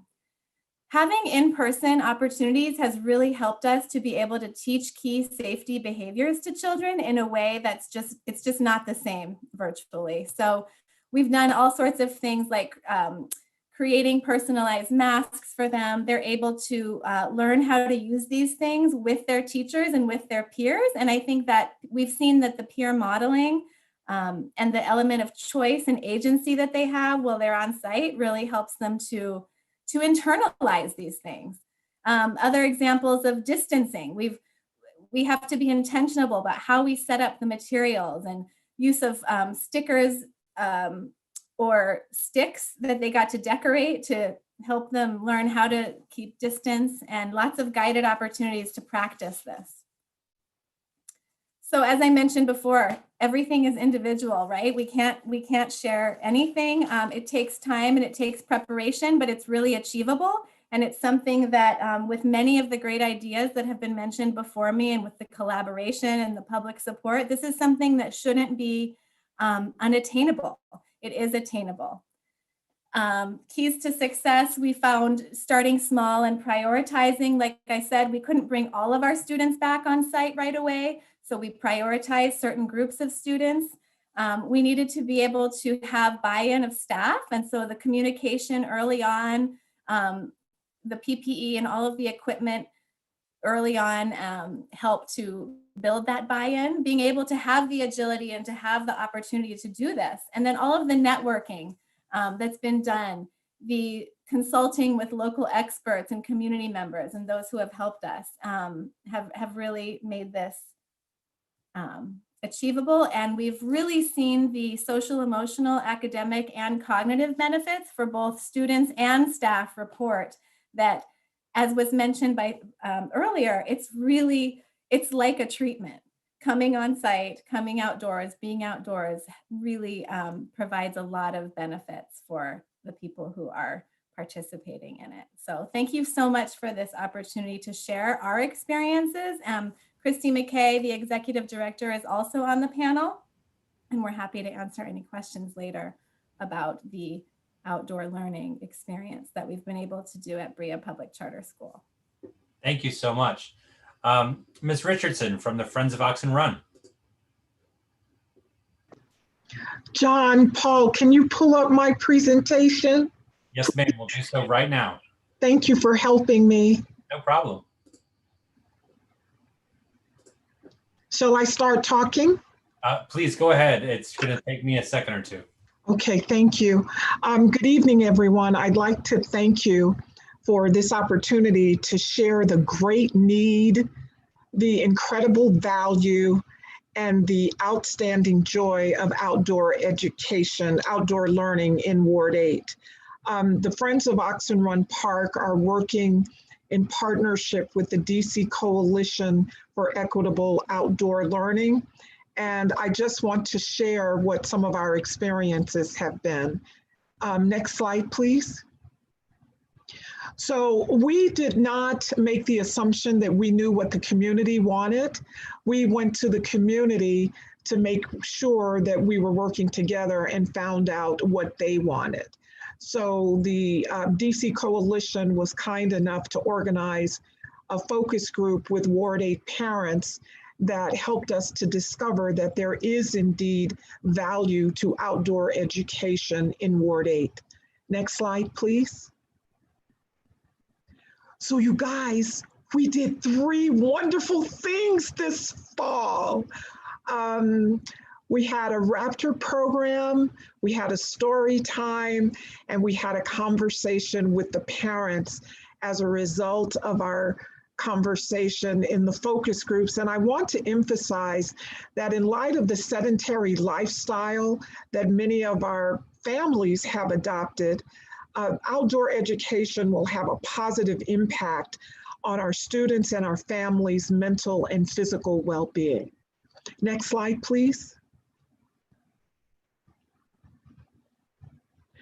So here it is. This is our Raptor program, and that's Anna from the Chesapeake Bay Education Center. And this is in the Oxen Run Amphitheater that can hold about 200 people. However, the Department of Parks and Recreation was only authorizing permits for 30 people. And thanks to Laura is on our team as well, we were able to practice social distancing because Laura provides these wonderful gifts, these notebooks for the kids and coloring books and crayons. And she put them all 6 feet apart so that when the parents arrived, we didn't have to wonder about social distancing. It was already established. Aren't those fabulous pictures? Next slide. So these are more pictures, and it just brought such great joy. A lot of these parents are from Bishop Walker. Some of the parents are from the community, and they were just so intrigued by this little kestrel bird that Anna was educating them on. And I'd also like to share that the Chesapeake Bay focuses their programming on a STEM curriculum. Next slide, please. We also were lucky enough to do story time. We are so grateful to the DC Public Library because one of their librarians came out and read some books, read a book to all those little young people sitting there in the amphitheater. They came with their parents, their teachers, and there was a librarian who attended these sessions as well. And I'm happy to say that it was a little chilly that day, and thanks to Laura, She made hats for us too. Another person brought some mittens and we had snacks. And it was just really, really heartwarming, you guys, to see these children raising their hands like they're sitting in a classroom to ask questions. Next slide, please. And I'm sorry for calling you guys. I want to be respectful, mesdames and messieurs. I'm so sorry.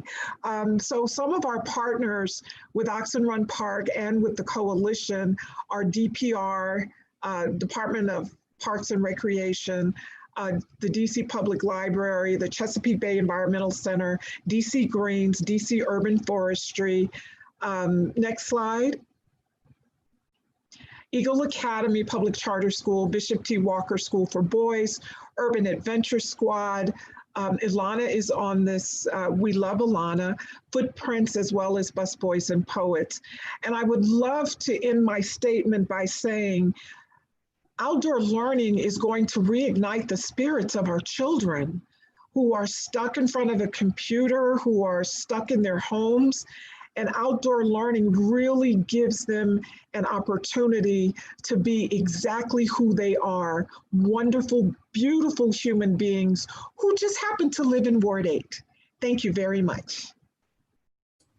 Thank you very much, Ms. Richardson. Thank you, John Paul. I'm very excited by all the things that you're doing. Members, we will go back to the regular questioning forms. If you have a question for our panel, please use the raise your hand feature, and I will call on you in the order that you have raised your hand. We'll begin, as usual, with Mr. O'Sullivan, who is quick on that key. Thank you, John Paul. Also, how many minutes do I have? You have 3 minutes. Okay, cool. So I want to get to 4 different people, but thank you all for testifying. This was really fascinating stuff. First, with Ms. Mintz, what you were saying about how there's a misconception about outdoor learning, and there has been one for a while. What do you think can be done to like destigmatize outdoor learning, especially for a lot of people who are like considering it for the first time? Because we all love field trips. Like, especially as I get older, I wish I had more field trips. But outdoor learning kind of scares people a little because it's not the traditional form of learning. So what do you think should be done in order to get rid of that stigma? I think we just have to look at what we saw today. That's evidence. And I'm so sorry that I was so flustered by my lack of a microphone. I forgot I had some photos too that I had sent to John Paul. So if there's any chance to flip through those at any point, otherwise I'll post them somewhere. I think if we can support some pilot programs of it, we can just make it happen, because there's a ton of it going on, but it's just going on in, small parts of the city or in places where we're lucky to have a partnership with a head of school or another organization, but that's just not equitable. If there were some systemic funding of it, I just can't imagine how much we can do if there were just some systemic cooperation, something that gave us funding. The grants that we've gotten, for example, from the DC Department of Energy and Environment, the one that I referred to at Cleveland Elementary School, that was literally life-changing for us as an organization, because we just can't do that work without some extra funding.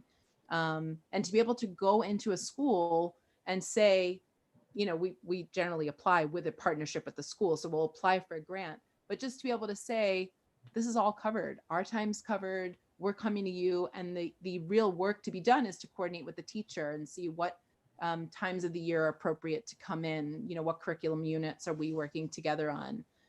But I do think that the outdoor learning is so possible and so adaptable that all of us sitting here are outdoor learning advocates, and the previous speakers on the previous panels, everyone knows how obvious it is. And so we just need a little funding to get it going, because it is, as Brenda said, it's beautiful, and it can be academically rigorous too. It's just that it's often seen as something that's like, oh, that's more like camp and it's fun.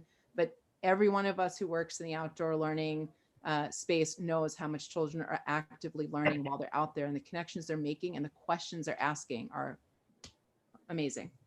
Definitely. And it's good to see you again, Christopher. I really enjoyed your presentation. I was eating dinner while I was looking at it, and I think what you're doing is fascinating, because more than anything, like you were saying, so it's so easy for students nowadays, especially young people like myself, to want to play video games when we're free, things of that sort. But it's really wonderful what you're doing, because everyone should have the opportunity to get to read books, and everything you've done is fantastic. I can't get to my other questions, but thank you all for coming here. This was all very inspirational and informative presentation, so thank you guys. Thank you, Mr. O'Sullivan. I will note we are going to have 2 rounds of questions, and you can also put them in the chat, and maybe some of the panelists can answer as well. Dr. O'Leary, oh, actually, one more thing. Ms. Mintz, I did put your photos on our website, and so they are accessible not only to board members, but members of the public as well, and they're excellent. So definitely take a look at those. Dr. O'Leary. Thank you so much. The presentations about outdoor learning tonight have been very, very, very positive and informative to us. The problem is them, who are the ones that make the decisions.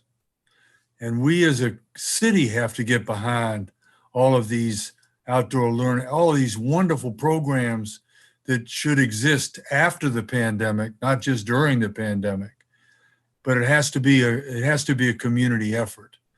I'll get off my podium for that. Now I'll get to Mr. Stewart, because God talked to me last January, and I started a book drive in Ward 4 for the schools in Ward 4. And as of right now, and yesterday was the last day for the book drive until after Christmas, because I want my living room to be empty so that I can put up the Christmas decorations. And we're going to start again in January. We've given 15,000 books, which were all, all I am is the driver, all right? And when I say the driver, I'm talking about driving my car. The community donated 15,000 books that have been to the high schools, the middle schools, and the elementary schools in Ward 4.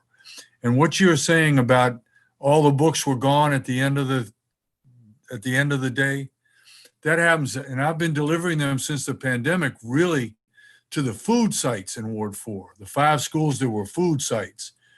And there are also a couple of more food sites during the week. I know they have one at Czech and at Cardozo. So I haven't done it to Czech yet, but I'm sure you'll get with me. And I'm going to put my phone number in the chat, right? So I wish you would call me, but books are what it's all about for kids and for their parents, because their parents were the ones picking up the food, and they were like, "Can I have more than one?" I said, "Sure, you can have them till they're gone." All right, and so this has been the only positive thing for me that's happened during the pandemic, is the fact that there are over 10,000 students in Ward 4 who now have their own book. And having your own book is the key to learning.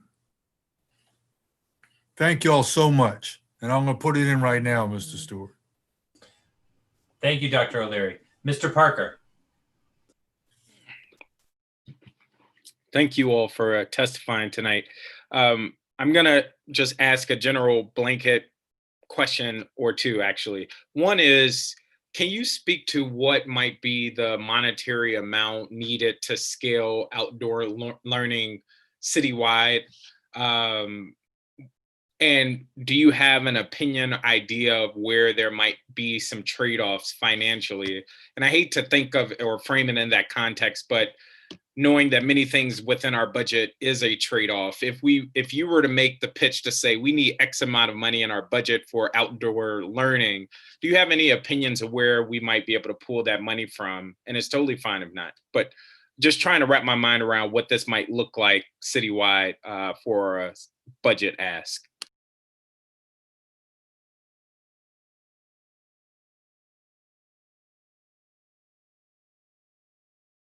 And I'll throw it to Ms. Mintz. You talked about how life-saving small amounts of funding was for your program, or even if you want to talk about what a scaling option might be for your specific program, that too would be helpful, just for context. Okay, I just wanted to, for Brenda, did you want to hop in first? Thank you, Elana. I just wanted to share that the figure that Oxen, the Friends of Oxen Run, and the DC Coalition of Equitable Outdoor Learning is looking at is $4 million across the board. And I think that one of the things that we have to start doing is thinking outside of the box for funding during the pandemic. I was in a conversation where we learned that there are folks in this country and in this city who continue to make these huge profits. And why not go to the business industry and ask them to contribute to the education of our children by allowing us to do something unique, such as outdoor learning. And then we don't get caught up in bureaucracy so that people like Elana and Abby and Christopher and Lisa can get the money they need to do more and to do it more effectively. Thank you. Thanks, Elana. Mr. Parker, our annual budget pre-COVID was under $250,000 a year. And so it's hard to put that in context unless I sort of share more about our operations, but the life-changing amount of money was a $20,000 grant, and that funded a school year long partnership. We've won it 3 times, so different schools and different projects, but it's a very small amount of money, and it allowed us to have a school year long relationship with a school. So I'd be glad to talk more about numbers if you'd like to talk some more. Thank you. Thank you. Dr. Sutter. Thank you. I'll echo the thanks of my colleagues, and I'll admit that I started out this pandemic as an outdoor learning skeptic, not because I don't love the outdoors, right? I'm a runner, I do trail running. I spent most of my pandemic on Kingman Island here, where Ward 6 and Ward 7 come together, spending a lot of time exploring the trails, but I wasn't convinced that systems could make such a big change so quickly. And what I think I'm learning from all of you is that that might still be right, because it kind of feels like the partners are helping really drive this work. That when partnerships or individual folks stand up and sort of take initiative, this is working well. How can we think about this not just through the rest of the pandemic, but also when we go back to schools full time? How do we continue and sustain this partnerships with outside organizations, working with schools, and this innovation you all have come up with? And I'll throw it out openly. Ms. Mintz? So if I can just say that I think because we have so many existing models, it's quite clear in listening to the other panelists that the sustainability comes from our ability to get some more funding and support schools that way. The example I gave with Cleveland Elementary School should not involve a lot more than funding us for our costs, which are quite reasonable. And it relieves some of the stress. You know, our whole approach with schools is, Mr. McConnell, for example, you know, he's wonderful students and he's a great guy. And whenever we talk, I always say our job here is to remove the burden from you. We want to meet the unit that you're doing. We want to make sure your students are supported, but our presence here is not to add more to your workload. It's to support what you're doing. And schools, I hope, would understand that. So if DCPS or, you know, the mayor could encourage pilot programs, it's really about keeping us sustainable so that we can jump in and support the schools. And to your point about fall 2021, or, you know, when that is where I think we're going to see so much of a need for it, because the thing we have to acknowledge is that even children staring at screens at home with virtual learning, they have complete freedom of movement. They can hang around in their pajamas. They can move when they want to. They don't have to ask permission to get up and go to the bathroom. Yeah. They have to then return to a, you know, traditional classroom. And what is that going to mean, not just for all children, but for children with attention deficits? It's a huge challenge for teachers who are burned out, and we need to address that and support them. Thank you. Thank you. Dr. Gasoi. Thank you all so much. And of course, all of you have become some of my favorite people of all time. So I'm so excited to see you all here tonight.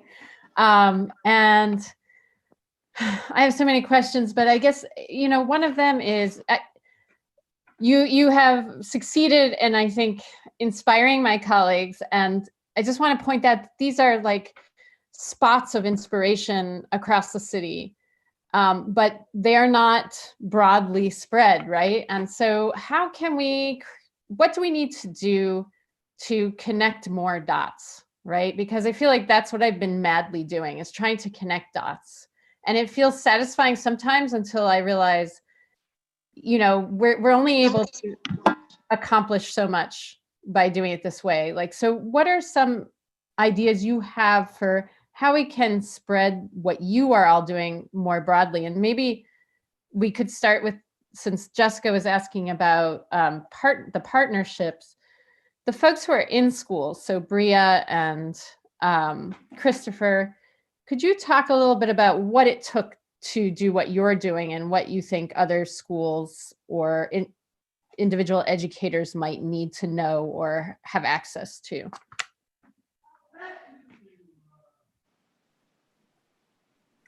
I really think that it's helpful to have someone who is focused on the outdoor learning piece. So it can be an outside partner, or we were able to hire a specialist within our program that then allowed that person to train the existing staff and provide additional support to teachers and staff.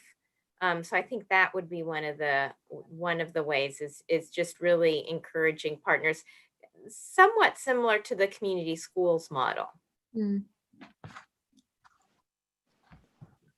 I would say that, I think allowing people to see it in action, I think it's one thing to talk about it, and then for them to be out there with you, they may say, oh, I can do this. I think a lot of people, they don't think they can actually do it. They think that it would be more work than it actually is. And I think the resources, one of the things in which I've presented in front of, we have 100+ librarians. And unfortunately, that gets into this idea that, 20+ of our librarians were let go from DCPS last year. The majority of them in Ward 7 and Ward 8. But it's this idea of letting them know that that they can get the funding, so grants, opportunities, but no more than $50 every time I go out between, Whole Foods, Safeway, Mom's Organic. Yeah. So pilots, sounds like pilots and creating things we can share with others. Like, yeah. Thank you. It's helpful. Pilots, and there are other incentives and levers that I think we can use. The Department of Energy was mentioned by Elana. Without that program, that was fantastic. So I think we currently have a lot of offerings by OSSI for all sorts of professional development for teachers, and we could certainly bolster the offerings that are already offered around outdoor learning, especially thinking of fall 2021. And the current grant opportunities that are offered, there can be all sorts of incentives offered at the state level to incentivize outdoor learning, not just monetarily, but through these pilots and partnerships, and then at the state level. Thank you so much. President Wattenberg. Hi, I really want to follow up with what both Jessica and Emily were talking about, which is this idea of how do you create it more systemically. And so part of what I'm hearing is pilots. Part of what I'm hearing is, I like this PD out of OSSI, funding, grants, incentivizing partnerships in some way. So my question to you, and I'll name a couple, but other people may jump in as well, is there something that DCPS could be doing as we move into term 3 to help raise this up as an option that schools could use? Does it fit into the term 3 plan, which is that a certain number of priority students do need to come back to school? Can it be done that way? Or some of these seem to be much on a lesser numbers of hours per week. So I want to start with Christopher, because he's in DCPS, and also ask Elana and Brenda, who commented on this, but also others can get in, or I'll ask it again on my next round. But let me start with Christopher. So I actually just sent my principal an email in reference to teaching term 3. So I would want a small group of students. I think DCPS is focusing on roughly 10 to 11 students per, but I would want it even smaller than that, 5. And I indicated that each student would have to get tested prior to meeting. We would all have to get tested each time we met, right? But I have been really focusing on this these igloo homes that are not as costly. I think I would make that happen for us to put it on the field. These are students who may not have the highest reading levels, some who may have the highest reading levels, because I don't think it's good to put all students who are experiencing the same type of issue in the same space. It needs to be varied. So, and students who just simply want to not be at home on a computer, but want to have that type of experience. So I think that it can definitely happen with term 3. The question is whether or not DCPS will be willing to push for that. So anyone else want to talk about that, Elana, in terms of, I guess part of the question is, I mean, can DCPS schools join with you guys as partners on a voluntary basis, or does something more need to happen at the DCPS level to make that easier, or is it really a funding issue? I mean, for me, it's really a funding issue. From DCPS, I have to say that, for many years, we were pretty much working with charter schools, not by choice, but because it was very difficult to, to sort of break into the DCPS world, and as an executive director who was very overstretched, and we're very small staff on a small budget, it was hard for me to spend time making those relationships. But as far as practice on logistics and safety and learning, that's what we've been doing for years. And now to be able to have the benefit of experience being outdoors, including today, we were at Carter Barron with a group of children doing a fire building program in a fire pit. And we were outside and it was fantastic. We had to cancel our afternoon program because we were just really worried about cold, but that gets to the, what Briya has been dealing with. If we have opportunities to winterize, right now we're just saying, hey, we think we need more gloves and we need, hand warmers. Let's put it on our Amazon wish list. And, some donors help buy it for us. And that's great. But systemically it would be different. If somebody in DCPS said, hey, Lana, could we get Urban Adventure Squad to do a program here? I mean, really, it's just about some funding and time for our sustainability. We have the practice, the logistics, and the programs. And now we're quite comfortable being outdoors in small groups and bringing our people, 2 or 3 of us. How many children does that translate to? When we're masked and socially distanced and outside, you can do a lot. Madam President, may I? I just wanted to share that I think it's important for us to recognize, I can't speak for any other ward, but I can speak for Ward 8, that our community has been showered with so much disfavor. And as we look at education, there's got to be an investment in the magnificence of our children.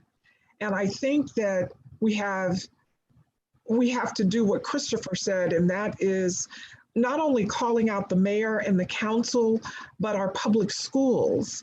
We're doing what we're doing in Oxen Run Park with no money. And we've got children that need to be connected.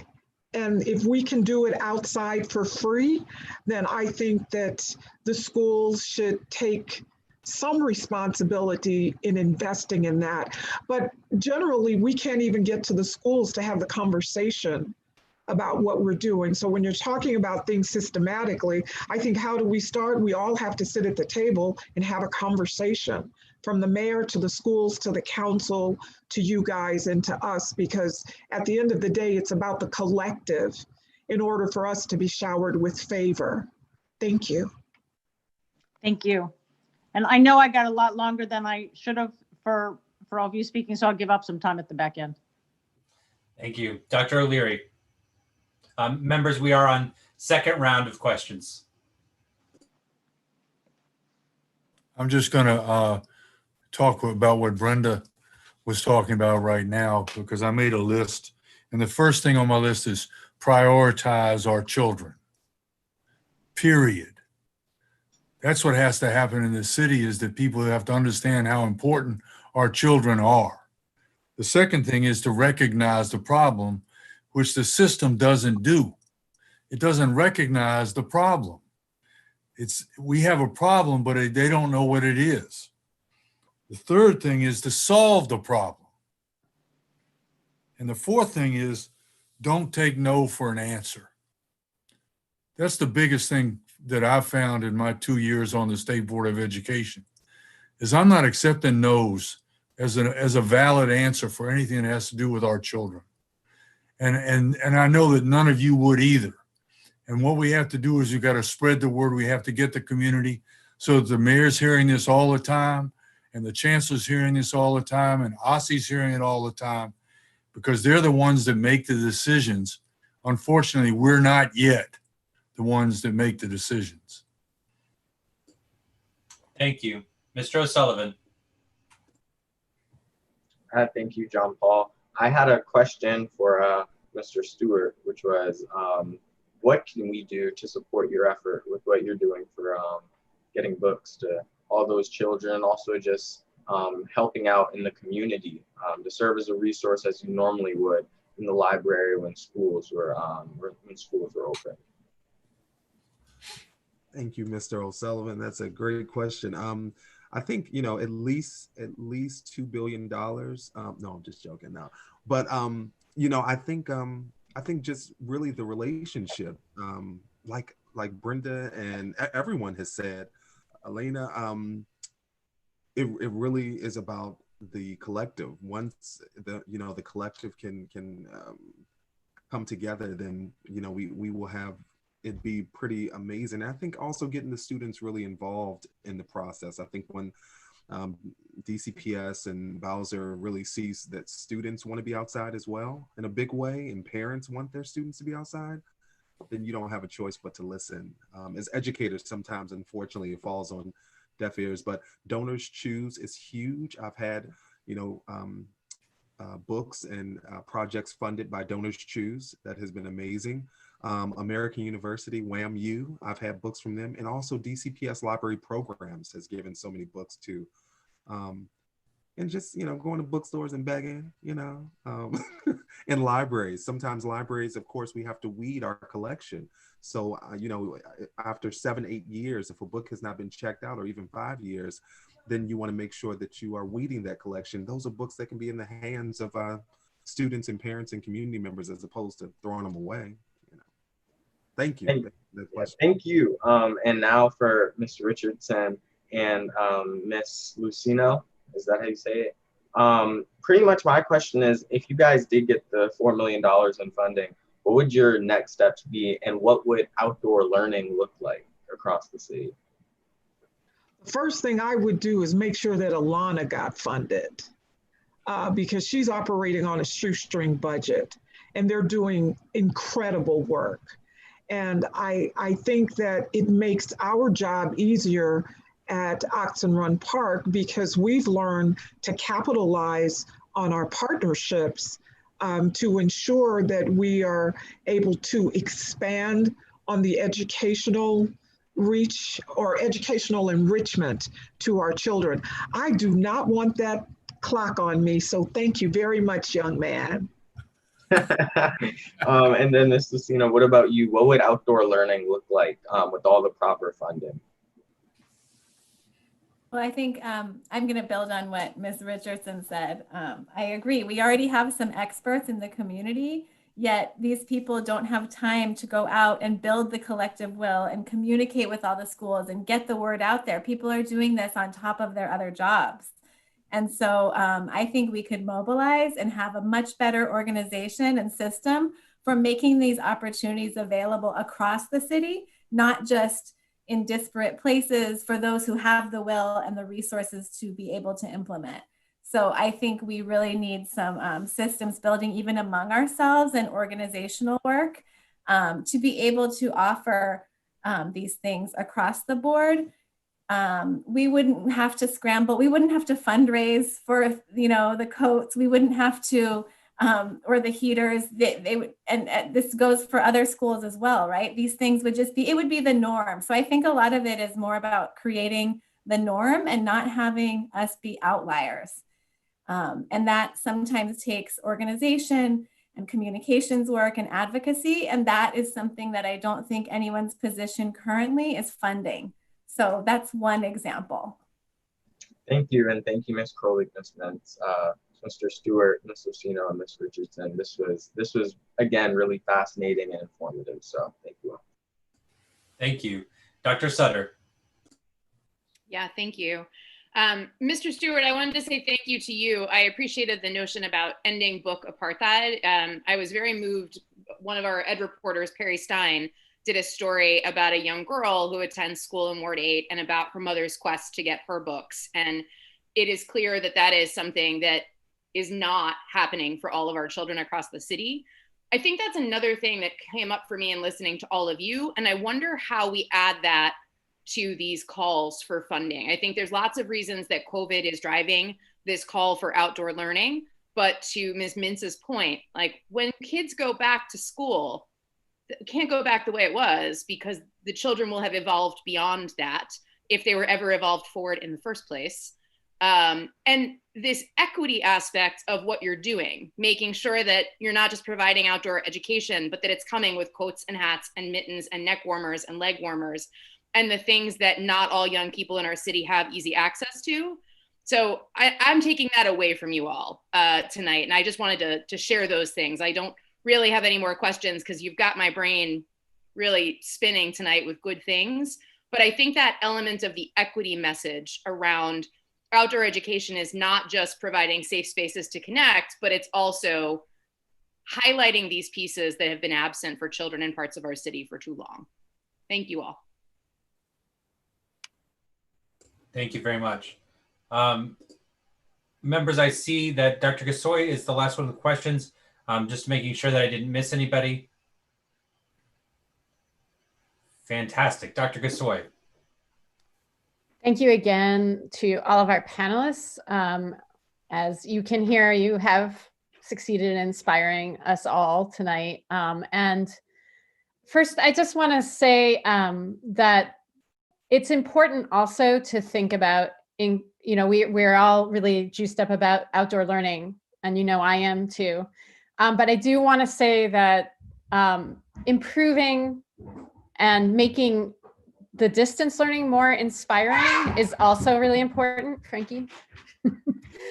So I do want to just thank Ms. Krolik for your testimony. And I think it would be really interesting to hear more about what it actually looks like, the PD and the results of the PD, so we can share more of that at another time. But about, what you have all pointed out, that donor's choice is great, but we shouldn't need it, right? Like we should have the funding. We should have the system level support at this point, 7 months in. And, I want for us to push for this for term 3, but we also need it for intensive summer learning, right? So we need to not just be reacting, but we need to be planning for the summer. So as all of my colleagues know on the state board, I have drafted a letter. Some of you have given me comments and I've revised accordingly. And so I'm going to send that out again tonight. So if you haven't had a chance to comment, please do. And the main asks in the letter are for $4 million at minimum which is what has been granted to restaurants who need to winterize. So the idea of $4 million fund for schools is that schools that wish to offer outdoor options for students would be able to put that into their plan and itemize what they need, and they would be given that support.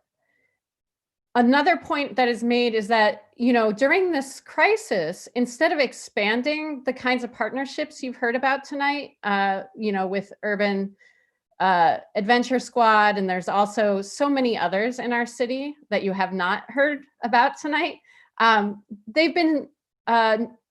they've shrunk instead of expanded. So we want that to be that money to be reinstated and expanded so that schools can partner with these organizations.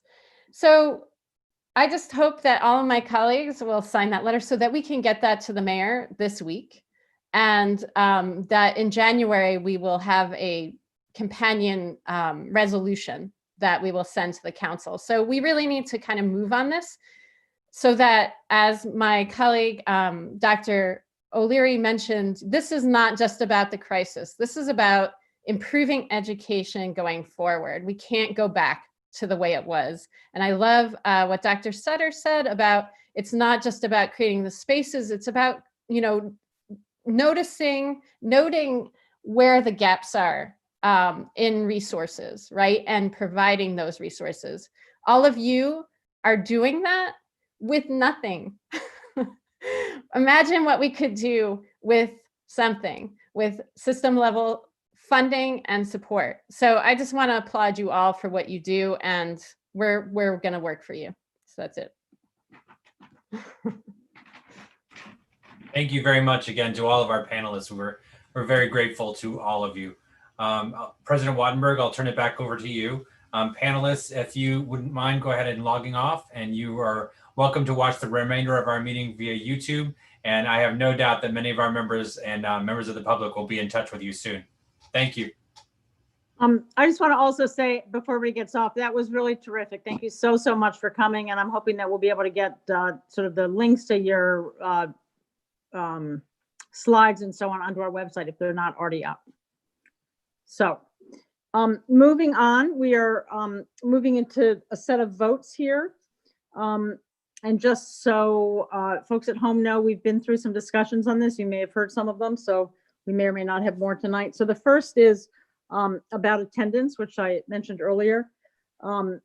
Attendance is necessary, obviously, for students to thrive, and we've always had in DC for a long time unacceptably high truancy and chronic absenteeism rates. With the pandemic, everybody has had to navigate new technologies, and there's yet new issues on attendance. The regs before the board tonight are the same as the emergency regs that have been in place since the pandemic began, and they provide consistent guidance to schools on how to collect attendance information that can be submitted to OSSE for review. So is there a motion on the resolution? So moved. Am I moving it? So moved. Okay. I just did. Okay, great. So we have a motion and second. Having been properly moved and seconded, the resolution needs to be read into the record. Mr. Hayward?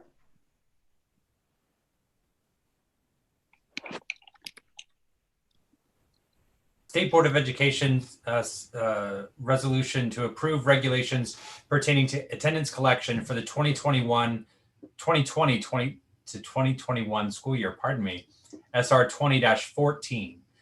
Whereas DC Code 38-201 governs the collection and reporting of student attendance records in the District of Columbia, thus making attendance compulsory for children 5 to 18, and requires the daily collection of attendance with accompanying regulations in DCMR 5-A-2101.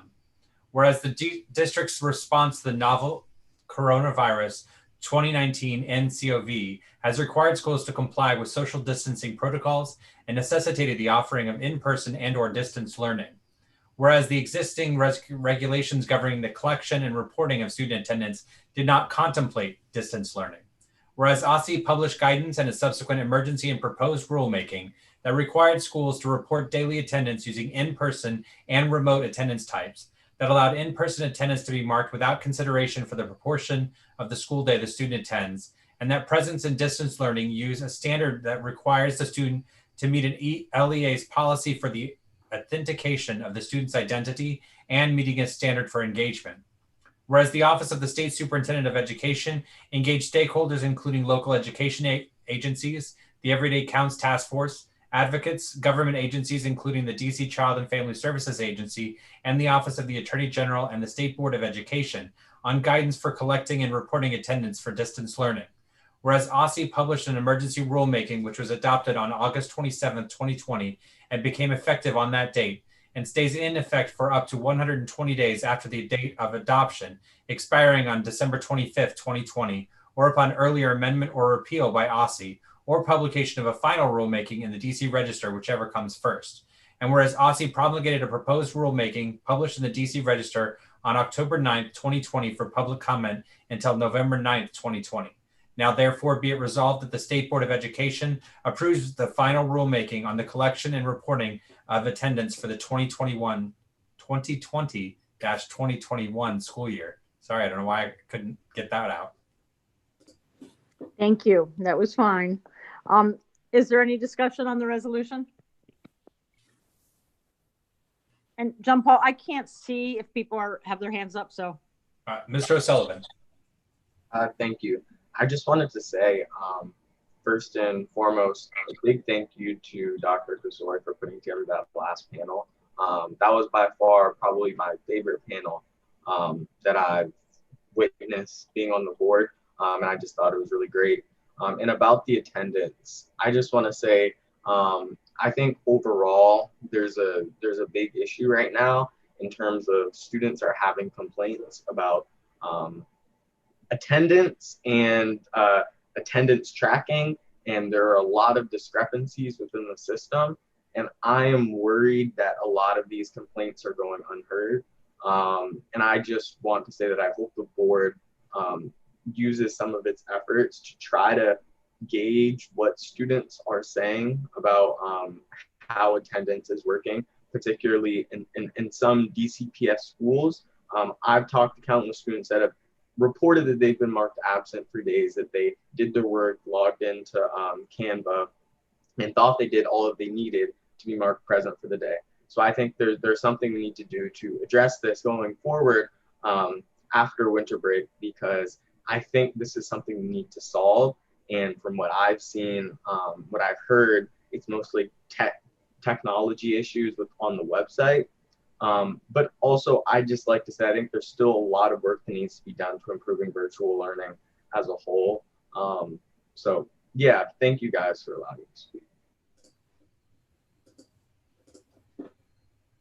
Thank you. Madam President, I don't see any additional questions. Madam President, you're on mute.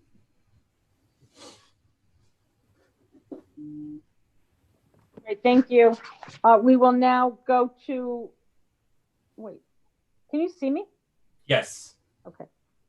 We will now go to a vote. Mr. Hayworth, can you read the roll? Dr. Gasoi. Aye. Mr. Jacobson. Aye. Dr. O'Leary. Aye. Mr. Parker. Aye. Dr. Sutter. Aye. Ms. Williams. Ms. Williams, I believe you're on mute.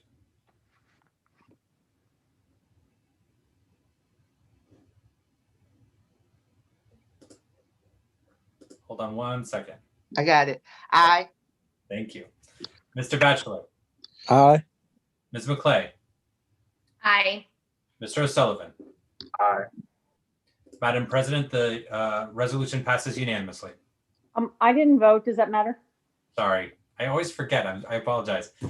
Madam President. I vote aye. Now it is voting. And can I just say that I also just want to say that to Mr. O'Sullivan that we raised that actually, I think at a meeting you were at. So at least those concerns are in the minds of OSSE. So hopefully they will be getting looked at, getting addressed. And I agree they can be, we should re-raise them in the new year. So thanks for raising them. Okay, so Our next item is the Social Studies Standards Guiding Principles, which we heard someone talk about in the public comment earlier. These were developed by the Social Studies Standards Advisory Committee led by our colleague Jessica Sutter. So I'm going to turn it over to Dr. Sutter, our Ward 6 representative, to introduce the guiding principles and make the motion. Thank you, President Wattenberg. Mr. Hayworth, is it preferable for me to make my comments on the resolution before we read it or after? It is up to you if you want to introduce the guiding principles as a concept, and then I can read the resolution, but it's really up to you. That sounds great.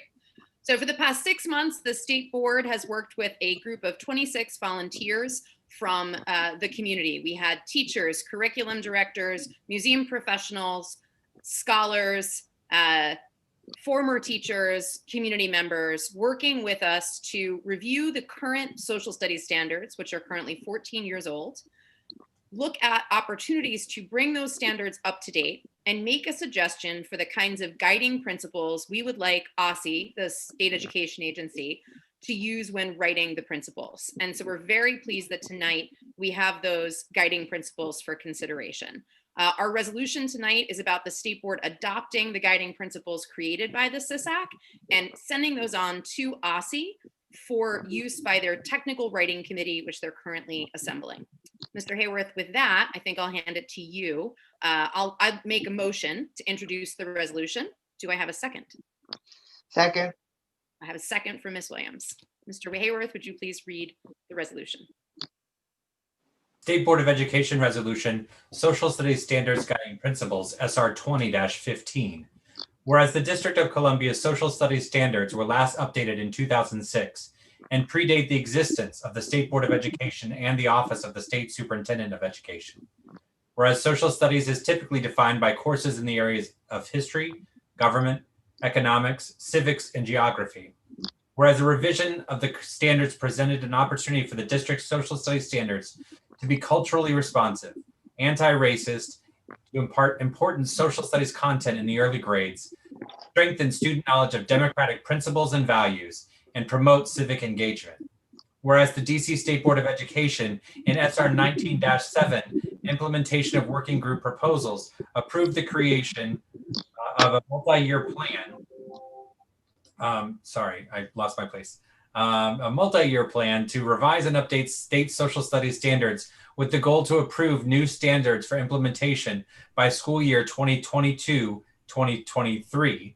Whereas the state board established a social studies standards advisory committee in July 2020, comprised of a diverse and knowledgeable cohort of 26 members that represent pre-K through 12 teachers and curriculum experts, school district leaders, parents, students, higher education personnel, and experts from organizations in relevant social science fields.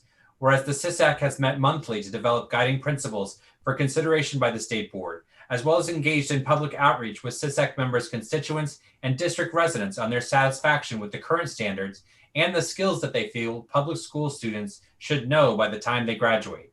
And whereas the guiding principles have been vigorously discussed at SISAC meetings and have been submitted to the public for comment. Now therefore be it resolved that the state board adopts the social studies guiding principles as submitted by the Social Studies Standards Advisory Committee and approves their submission to the Office of the State Superintendent of Education. Be it further resolved that the state board advises the state superintendent that the revised standards should include a thread aimed at developing student understanding of key principles of democratic society, equality, checks and balances, the First Amendment, federalism, how and why this vision was so different from what had typically existed in the past, how it is different from other countries today, the fragility of these principles, how democratic societies have failed in the past, and the rights and responsibilities of citizens in a democratic society. Be it further resolved, the state board advises the state superintendent that they should ensure that an explicit, ongoing thread be included on the history of African Americans, including their treatment by society and our legal system, and the role in and impact on history, on United States history, including on the growth and evolution of legal equality and democratic rights, and the creation of a multicultural democratic society is given its full due in the revised standards. Be it further resolved that the state board advises the state superintendent that they should ensure that an explicit ongoing thread on the continuing tension in American history between the promise of democracy and equality in the founding documents and the reality of inequality, about how these principles and human rights have evolved in the United States over time, including an emphasis on how they have been propelled by various social movements, and especially by the stop-and-go efforts over time to repair the initial sin of slavery and the subsequent unequal treatment of African Americans and other groups that have not been centered, and the tension between the United States' pressure on other nations to respect human rights while the United States is violating the rights of the United States citizens at home is included in the new proposed standards. And be it finally resolved that the State Board advises the State Superintendent that they should ensure that an explicit ongoing thread that provides students with a global perspective and global context for their own lives, their history, and their society, that equips students with the content knowledge, skills, and experiences and mindsets that will help prepare them for careers and engage citizenship in a culturally diverse and globally interconnected world that explores not just comparisons, but connections between peoples of the United States and the rest of the world, historically and in the present, is included in the new proposed standards.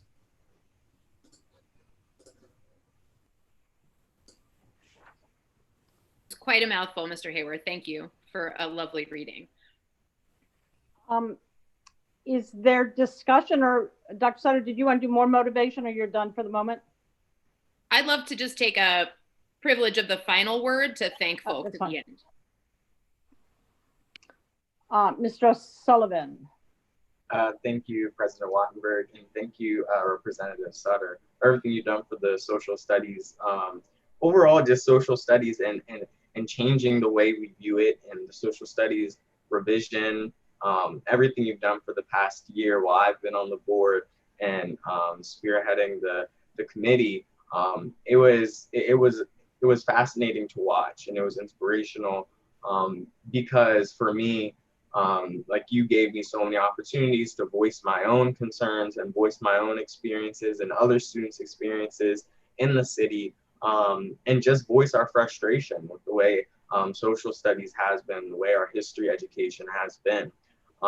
And having served on the committee, it was wonderful to see so many different types of people who, so many different types of stakeholders that have different experiences currently and in the past with our social studies education. And now that we've got the guiding principles out of the way, I'm looking forward to what will happen in the coming years. And hopefully I will grow up and have children here in DC, and hopefully their education experience in social studies will look a lot better than mine and the people before me. And I think a lot of that starts with, well, I guess now it's in Aussie's hands, but they are putting together a group of, I believe they plan on making them volunteers, which I know has received a bunch of backlash because it's a very intensive workload schedule for the next couple months, which I've heard, and volunteers probably won't be able to put in that much time because this is an important issue. I just wanted to bring it to light, and I think you all have probably heard of it before, but I believe it's somewhere around like 100 hours. I don't know, maybe I'm exaggerating, but it's a lot. I'm sure Representative Sutter knows more, but this is of grave importance to me and to everyone else who was on the committee. So I think if we really want to get the best out of our social studies education, first and foremost, we need to pay those people who are signing up to be on that group or that committee who will make the new standards, because that's what is next. They have to make the new standards from the guiding principles that we've drafted, and we want a fair and we want a better set of standards. So if we really want that, I think it's important that we do as much as we can to make sure those people are paid, because a lot of these folks were on the Social Studies Standards Revision Committee, were teachers, students, people who had other jobs and who took hours out of their day, hours out of their week, but weren't necessarily taking 70 to 80 hours. So I just want to bring that to your guys' attention to make sure you all know. And I'm sure Representative Sutter will have more information about that. Thank you. Dr. O'Leary. Yes, I'd just like to say that synchronicity of events that have happened in the last couple of years and are working with the social studies standards. Sometimes the Lord works in strange ways. And I can't wait to be a part of a fly on the wall for the committee. And also because as Alex said, it's the children that are going to be learning the real social studies. And they've been hidden from us even when I was a child. Growing up in Virginia, trust me, the social studies we learned didn't quite mention the same things that really happened in the world. And so hopefully this is going to force our society to listen. Thank you. Are there additional comments? Mr. Jacobson. Thank you, John Paul, and really incredibly excited for this work to be moving forward at this time. I was speaking to one of my friends earlier today on the board of DC Vote, and they're trying to get the word out about DC statehood and disenfranchisement of DC residents. And I said, we'll get you in contact with Dr. Sutter, and maybe these standards that we're creating for the district can help guide a rewrite of the national standards that need to be rewritten and updated. So thank you for all your work. Thank you to your committee and the volunteers that have worked so, they've worked so hard to make this happen. So thank you very much. Thank you. Ms. Williams. Ms. Williams, I believe you're on mute.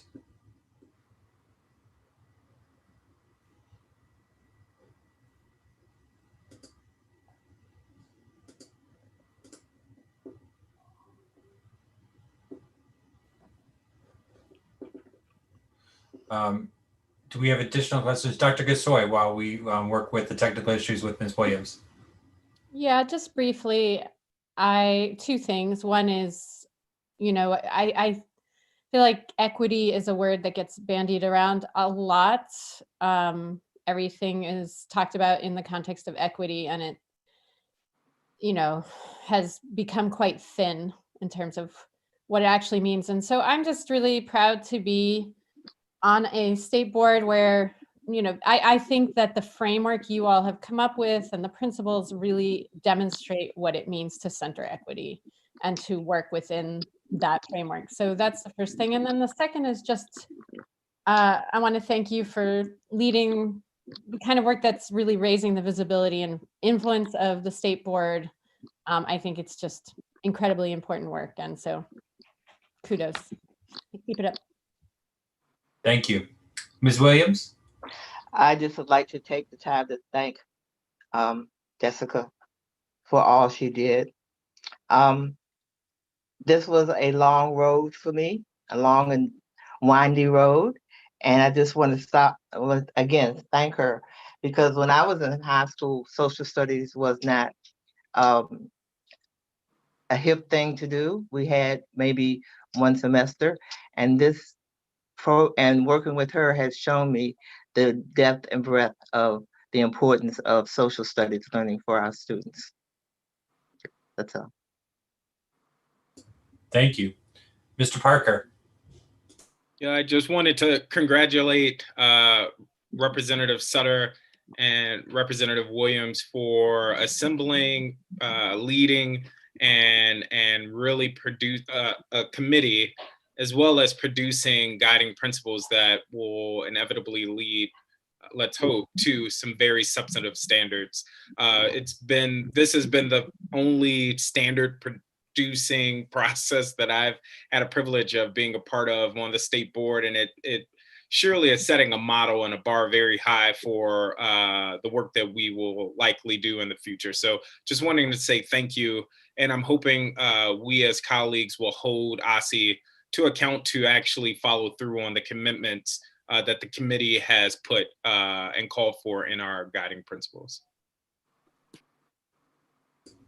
Thank you.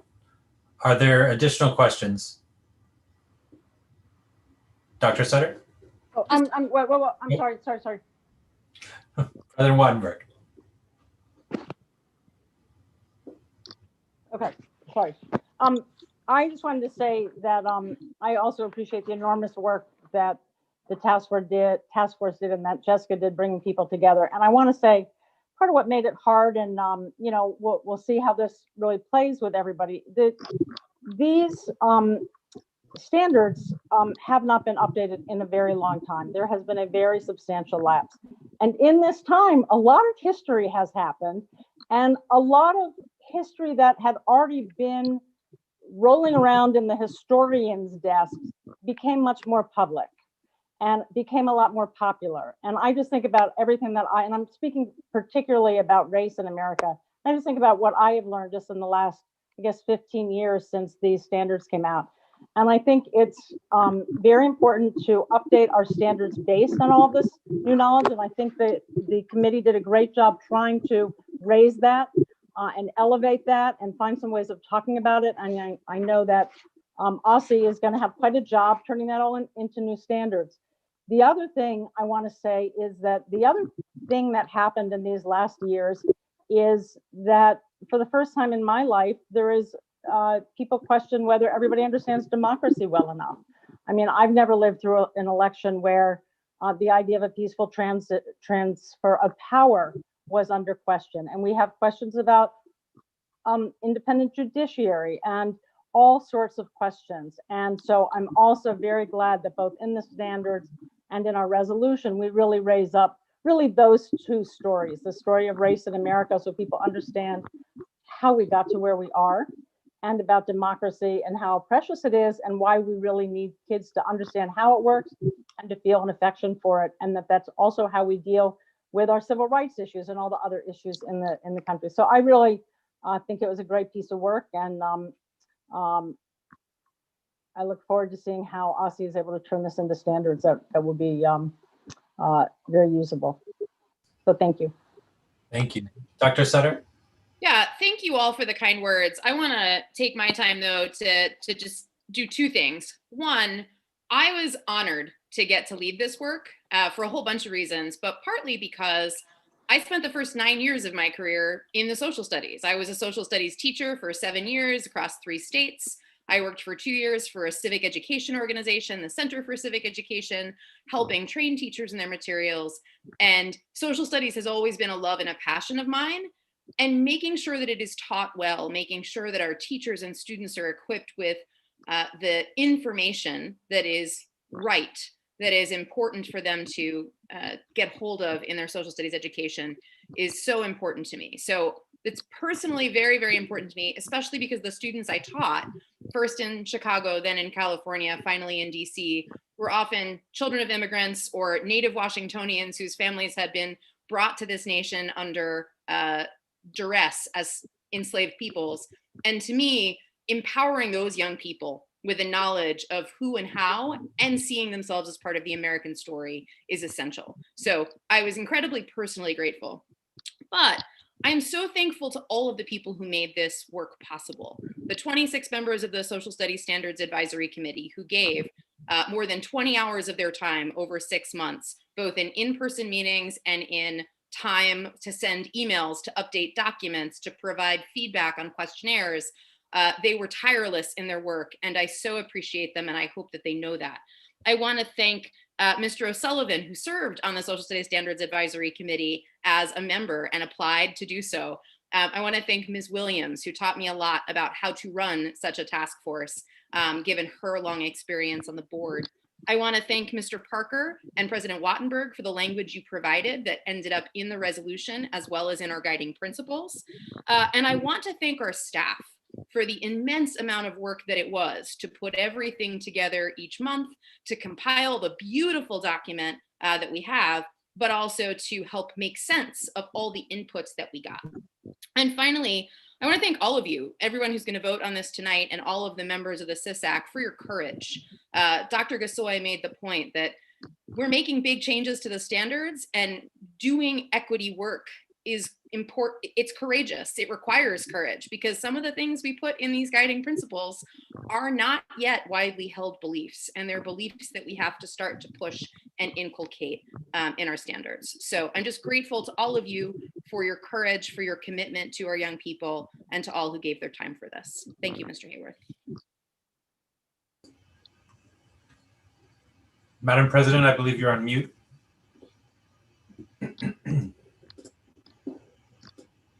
Hey, Mr. Hayworth, could you call the roll on this? The motion is on approval of SR 20-15, approving the social studies standards guiding principles. Dr. Gasoi. Aye. Mr. Jacobson. Aye. Dr. O'Leary. I squared. Mr. Parker. I cubed. Dr. Sutter. Aye. Williams. Aye. Mr. Batchelor. Sorry, a chat popped up in front of my mute button. Aye. Ms. McKay. Nay. Mr. O'Sullivan. Aye. Madam President. Aye. Madam President, the resolution is adopted. Thank you, everybody. Okay, moving on. Each year, the State Board creates a report of its activities as a record for the public. We use the report to demonstrate the continued need for an independent education agency led by elected officials to reflect the needs of residents in statewide education policy discussions and in our broader city discussions. In 2020, the State Board received 310 testimonies from January to November. That includes 268 public witnesses, as well as invited panelists, and it was an increase of 146% from the previous year. We held discussions on the needs of homeless youth, students in education, police-free schools, a number of different discussions around updating the STAR framework, and much more. The State Board reacted swiftly to the global pandemic, shifting its work entirely virtual and developing online webinars and information gathering systems that expanded the ability of residents to participate in our meetings. We have a lot to be proud of, and I'm pleased to make the motion to adopt the 2020 annual report with leave for staff to make some continued technical changes. Is there a second? Second. Okay, any discussion? I will just start by saying how beautiful it looks. Any other discussion? Okay, seeing none, I'm going to move to a vote. Madam President, if I could just very briefly. Yes. I would encourage the public to read the annual report. And as I was going through it, I was just struck by the amount of work that we as a board have contributed to over this past year. I think when it's time for budgets, when it's time for council hearings, and we are making a case either for legislation or our budget, or when it's marathon, midnight long hearings where people are coming to us to testify, because oftentimes we are a last stop that people feel they can go to have their voice heard. I'm just thinking over the course of this year and what's captured in this annual report, and really hope that our colleagues in this space will just really honor the great deal of work that we've contributed to, but also that our staff behind the scenes that don't get nearly as much praise and credit that they deserve are contributing to. So I just wanted to elevate that, and I encourage the public to actually read it, share it, post it, spread it, so that more can just hear about the work that this board is doing. Anybody else? I just want to echo that. The staff, all of the staff did a tremendous amount of work on the report, and the work that went into all the different things that are described. It is, it's very nice to read. And a special shout out to Caitlin, who I raised in the very beginning, who has brought, among other things, you know, a creative spirit and I know a lot of organizational talent. So thanks to her, and thanks to everybody who participated in this, and to John Paul for being in charge of this, but also helping to organize everybody for all the stuff and all the work that we did all year. So many, many, many thanks, and many, many thanks to all the board members who are involved in it and everything. And I agree with Zach, everybody should take a look at it because you'll learn a lot about what's going on in the city as well as what we're doing and the issues that have been elevated to the top. Okay, so all those in favor? Madam President? No, sorry, I'm going to call on Mr. Hayworth to read, I think I'd have this down, to read the resolution for the record. So I don't need to read the resolution, but I do need to do the vote. And I will note for members, there are a couple blank spaces that we expect you to fill in by press time. All right, Dr. Gasoi. Aye. Mr. Jacobson. Aye. Dr. O'Leary. Aye. Mr. Parker. Aye. Dr. Sutter. Aye. Ms. Williams. Thank you. Mr. Batchelor. Aye. Ms. McKay. Aye. Mr. O'Sullivan. Aye. President Wattenberg. Aye. The annual report is adopted.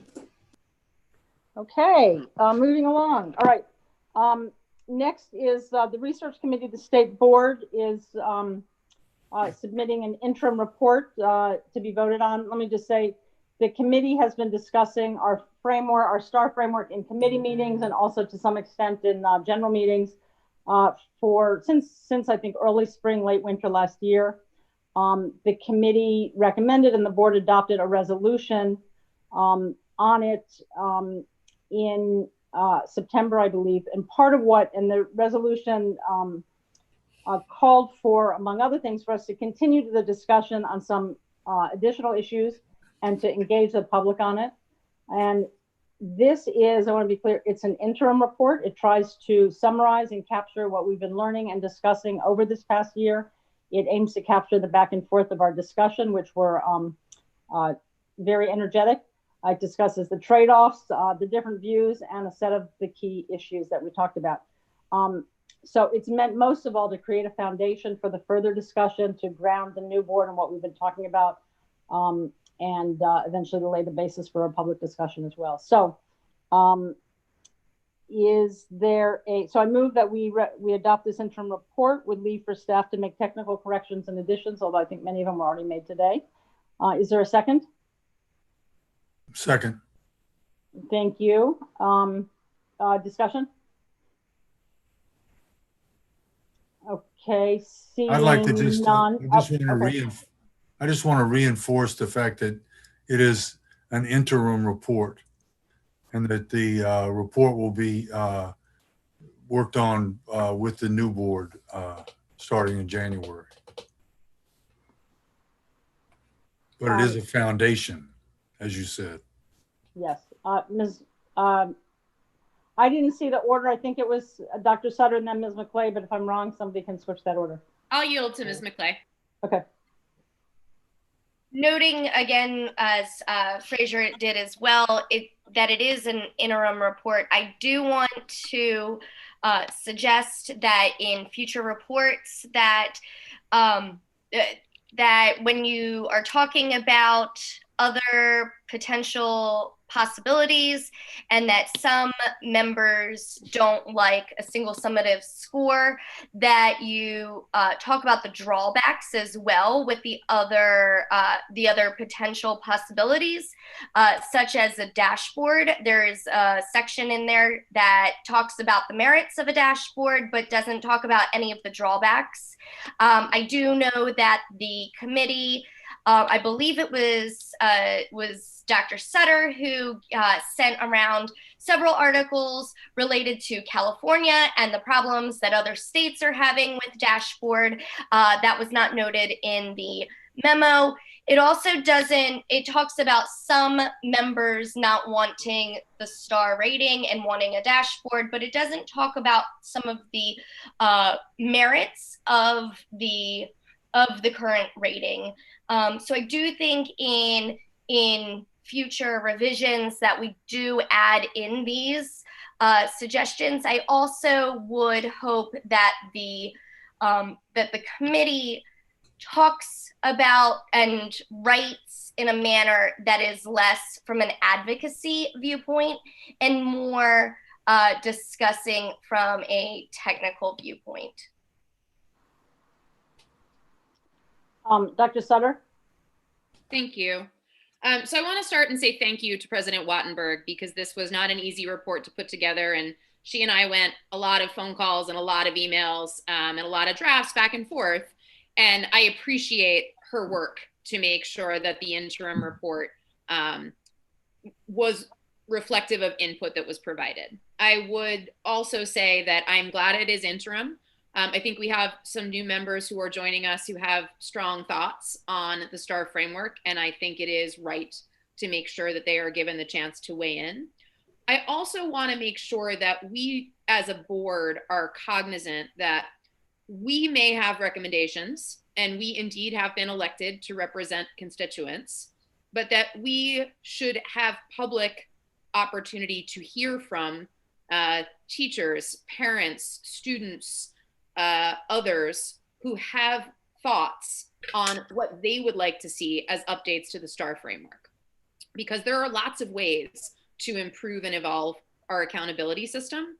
And I want to make sure that we hear from the public in a collective, open environment before we make decisions about how to advance the evolution of the framework. Largely because I think there are things we may not have thought of, because we get wrapped in circular conversation sometimes, and hearing from the public can go a long way on that. And also because we are only one set of stakeholders who uses this tool. We are an important set of stakeholders, but we do know that people across the city use this tool for all sorts of purposes.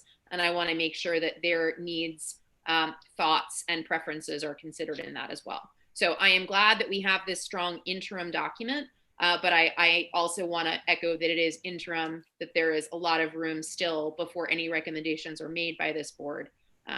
And thanks to President Wattenberg for her continued work on this. Any other discussion? Okay, before, the one thing I do want to say is to Ms. McKay is there definitely is material in there that talks about the arguments for a single summative rating. And there are at least some things in there that talk about the problems, that some people believe would happen if you tried to include climate. So we definitely made an effort to include those arguments. If we didn't, we'll put them in next time. If they're not adequate, we can, we'll continue to raise them next time, but it should be in there. So, like I said, anyway. Okay, with that, I think we are ready for a vote. Mr. Hayworth. The vote is on adopting the interim report on the STAR rating. Dr. Gasoi. Aye. Mr. Jacobson. Aye. Dr. O'Leary. Aye. Mr. Parker. Aye. Dr. Sutter. Aye. Ms. Williams. Thank you. Mr. Batchelor. Aye. Ms. MacLeay. Aye. Mr. O'Sullivan. Aye. President Wattenberg. Aye. Thank you. The report is adopted. Thank you all very much. And now we're turning to the fun part of the evening, or the sad part of the evening, a little bit of both, a little bittersweet. We're going to take some time to present some ceremonial resolutions tonight, which is sort of our opportunity to express our gratitude to the 4 members who will be leaving the board at the end of this year. So we're going to consider each of these ceremonial resolutions separately, then ask each member to respond. We'll go on to the next one, and then at the end, everyone else can sort of make some comments. So with that, our first ceremonial resolution is CR 2021, honoring Ward 2 Representative Jack Jacobson. Is there a motion on the resolution? So moved. So move. We'll count that also as a second. Okay, having been moved and seconded, Mr. Hayworth, could you read the resolution? State Board of Education ceremonial resolution to honor State Board of Education member Jack Jacobson, CR 20-21. Whereas the District of Columbia State Board of Education recognizes the stewardship of Jack Jacobson and his dedicated service on behalf of Ward 2 in improving educational outcomes for the students in the District of Columbia since January 2013. Whereas Jack Jacobson is a former Advisory Neighborhood Commissioner in the DuPont Circle neighborhood, where he improved public safety and worked to beautify public spaces. Whereas Jack's leadership on the state board saw the adoption of new health education standards that address bullying, addiction, sexual and mental health issues, and provide students with a framework for building the skills they need to be healthy for the rest of their lives. Whereas Jack served as president of the state board in 2015 and 2016, vice president in 2017 and 2018, and as chair of numerous committees created by the state board to improve education in the District of Columbia. And whereas under his leadership, the state board established new policies and procedures, hired additional staff, and strived for transparency in its work, helping to create a robust and independent agency that represents all district residents. Now therefore be it resolved that the District of Columbia State Board of Education honors Ward 2 Representative Jack Jacobson on the 16th day of December in the year 2020 for his outstanding service and leadership.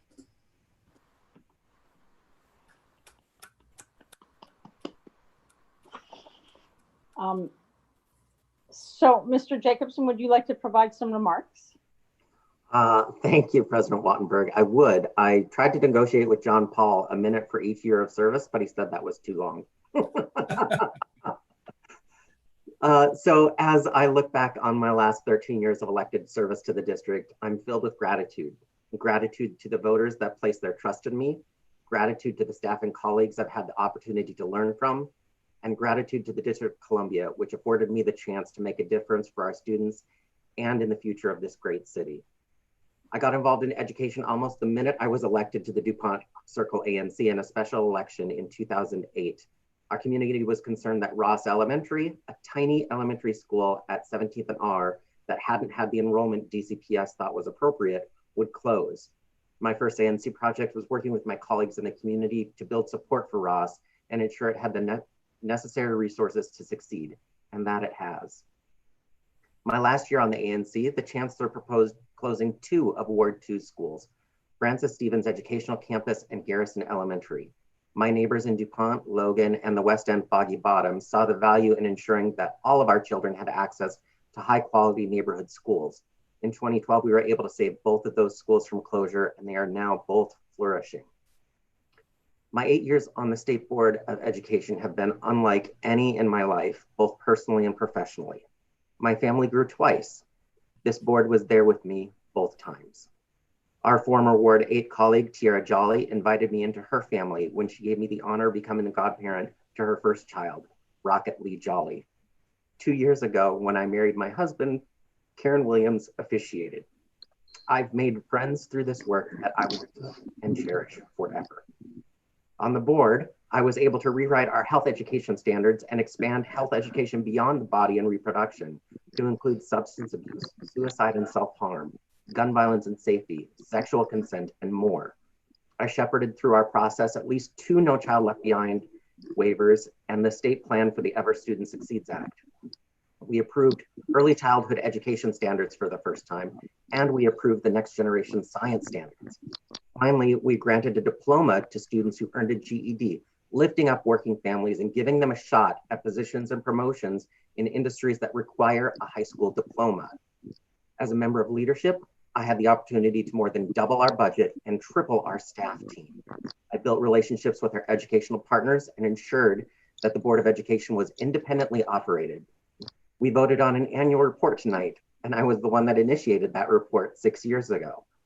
And our student representatives had the opportunity to vote on the report, another change I made.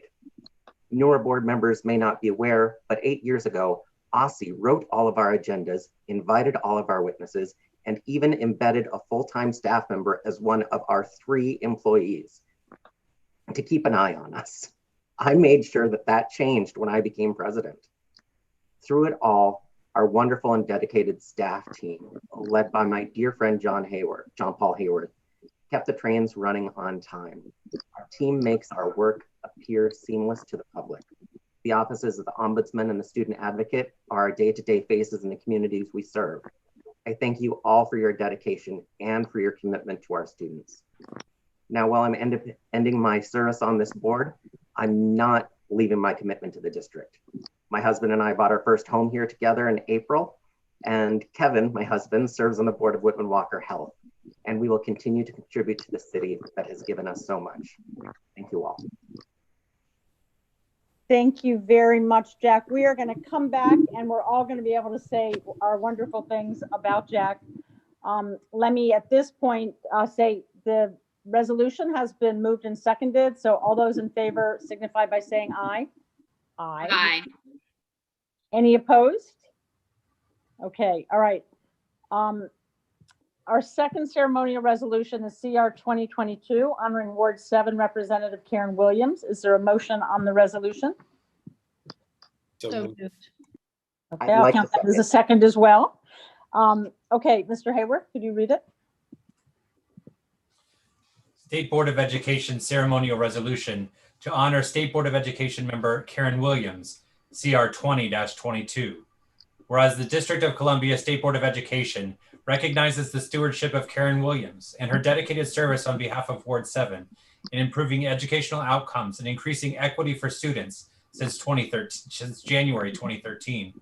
Whereas Karen Williams, a native Washingtonian and graduate of Ballou Senior High School, is a former special education teacher in DC Public Schools and worked as the director of an accredited early childhood education center in Ward 8.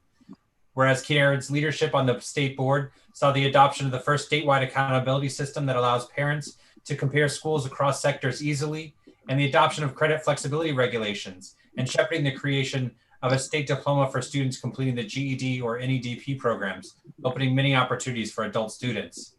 Whereas Karen served as president of the state board in 2017 and 2018, vice president in 2015 and 2016, and reformed the agency's administrative functions and hiring procedures, successfully hiring its first executive director, ombudsman for public education, and chief student advocate. And whereas under her leadership, the state board established new positive working relationships with other agency leadership, leading to better regulations and policies. And therefore be it resolved that the District of Columbia State Board of Education honors Ward 7 Representative Karen Williams on the 16th day of December in the year 2020 for her outstanding service and leadership.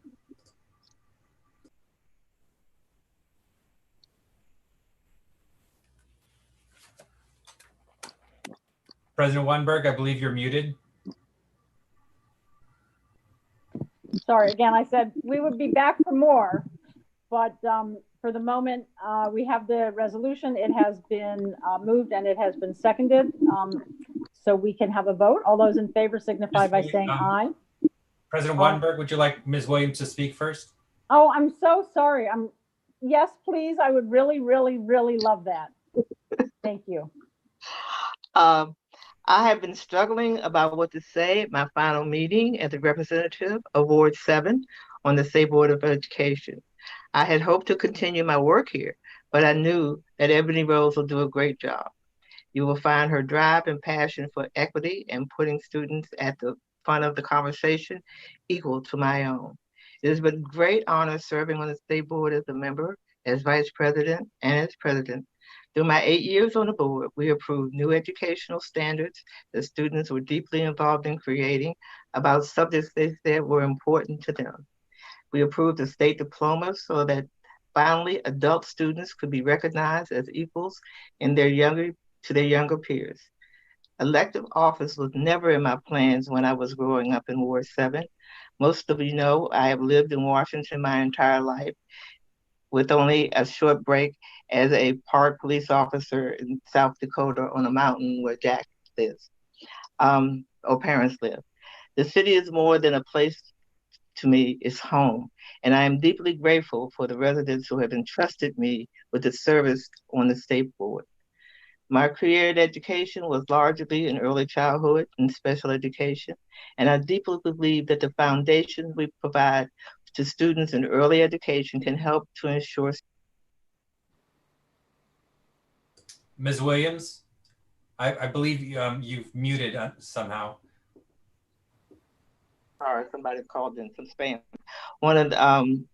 I'd like to thank my Superintendent Kang for partnering with me with these efforts. It was a pleasure working with her and thinking of new and better ways to serve our youngest students. One of the most important things I did as president of the state board was to shepherd the approval of the statewide accountability system known as the STAR framework. I want it very clear that the STAR framework is a remarkable step toward the terms of transparency and data collection for district families. For the first time, we will have a single place where information vital to families can be found. There remain challenges in the STAR framework, and I urge my colleagues to take up revisions with the focus on providing clear, understandable, and usable information. The system cannot be something only an education expert would find helpful.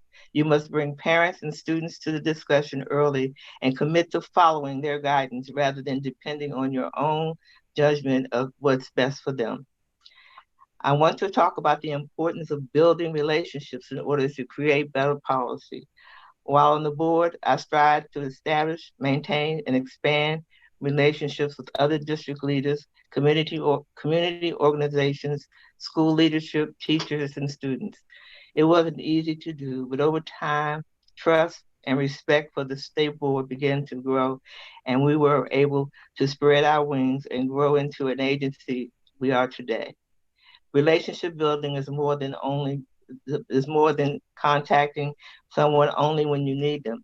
You have to do your best to understand them and their point of view before you can effectively work together.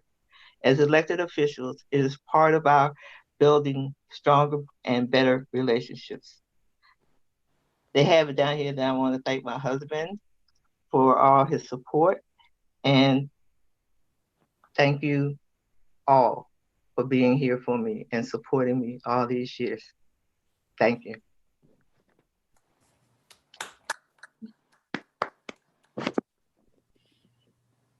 Okay, John Paul, now I'm gonna have a vote, right? Okay, folks. We have the resolution before us. It's been moved and seconded. All those in favor, please indicate by saying aye. Aye. Aye. Any nays? Okay. All right, we will be back for more about Karen in a moment. Now we have our third resolution, CR 2023, honoring at-large Representative Ashley McKay. Is there a motion on the resolution? So moved. Second? Second. Thank you. Having been properly moved and seconded, the resolution will be read into the record. Mr. Hayworth, please read the resolution. State Board of Education ceremonial resolution to honor State Board of Education member Ashley McKay, CR 20-23. Whereas the District of Columbia State Board of Education recognizes Ashley Carter McKay and her dedicated service on behalf of the District of Columbia in improving educational outcomes for students since January 2017. Whereas Ashley Carter McKay has crafted her professional career on policy issues that affect women and families, including regularly speaking on issues related to women in politics. Whereas Ashley has served as the state board's representatives on the Everyday Counts Task Force, led by the Office of the Deputy Mayor of Education, that brings together all agencies involved in student supports and attendance-related issues.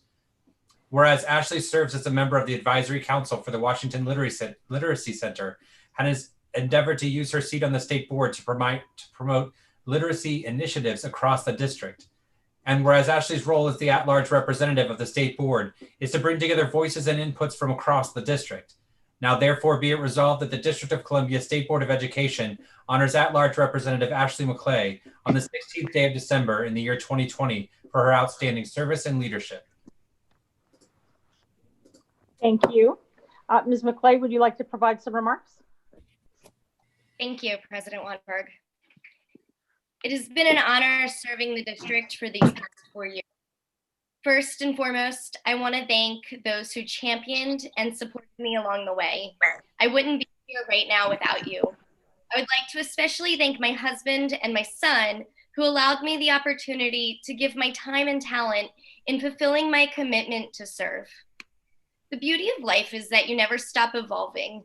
And while my priorities right now lie with my ever-growing family, I will continue to advocate for students, families, and community members.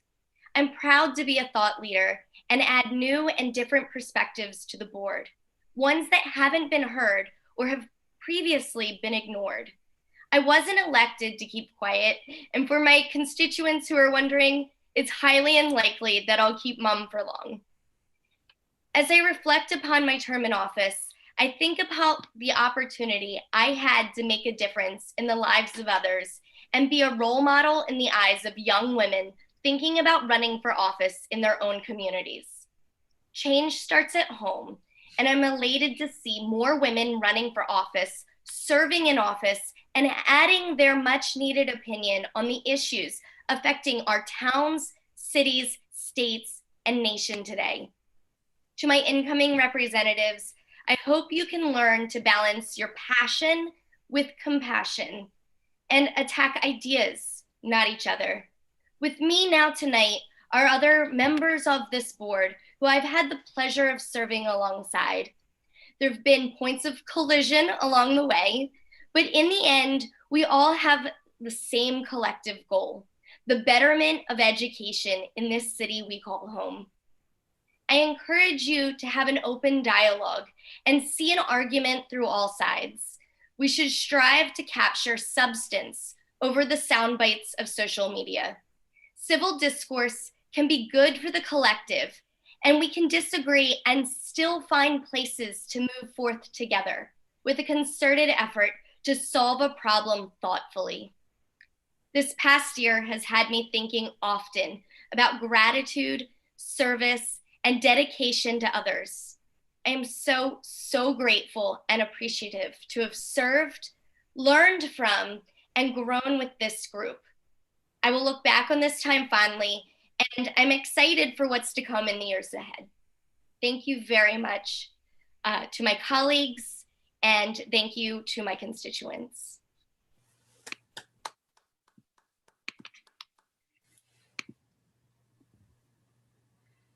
Madam President, I believe you're muted again. This time I did it. Always nice to have someone to blame, John Paul. So just stay right there. Okay, we have the resolution. It has been moved and it has been seconded. All those in favor, please signify by saying aye. Aye. Aye. Any opposed? Okay.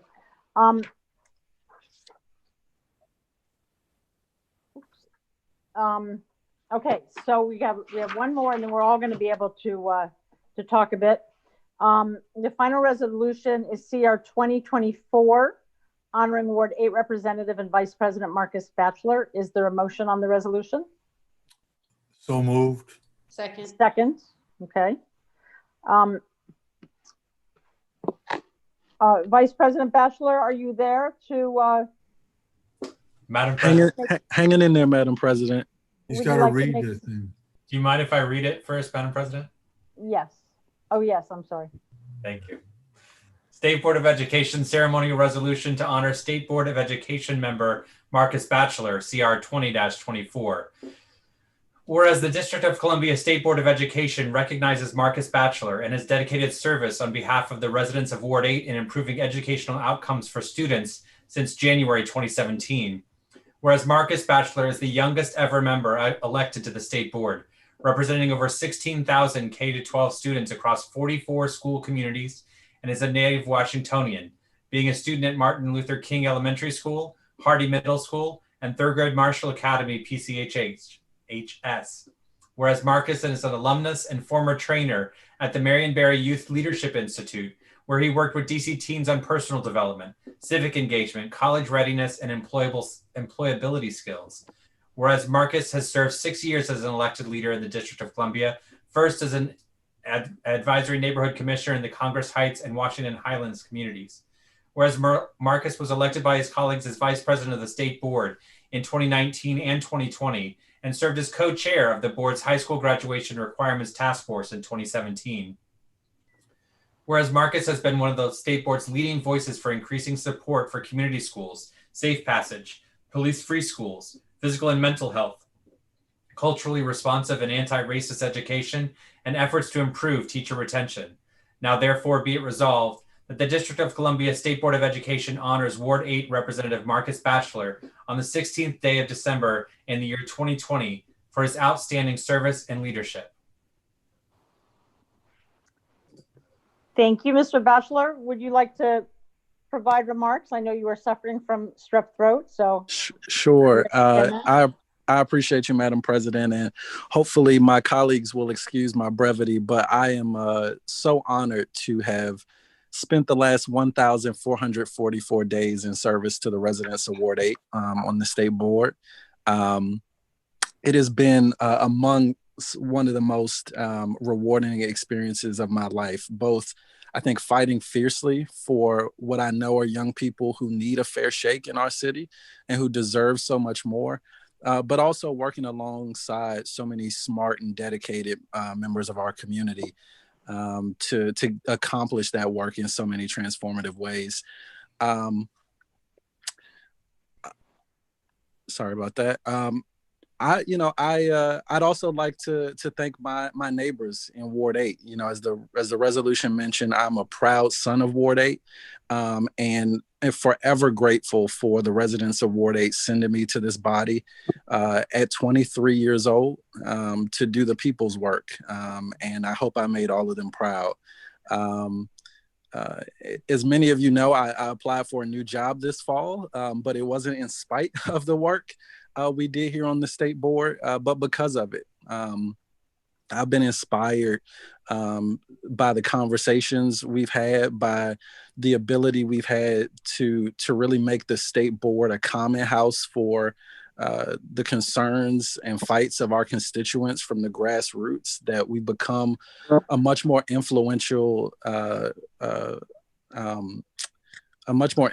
presence in the education conversation around the city.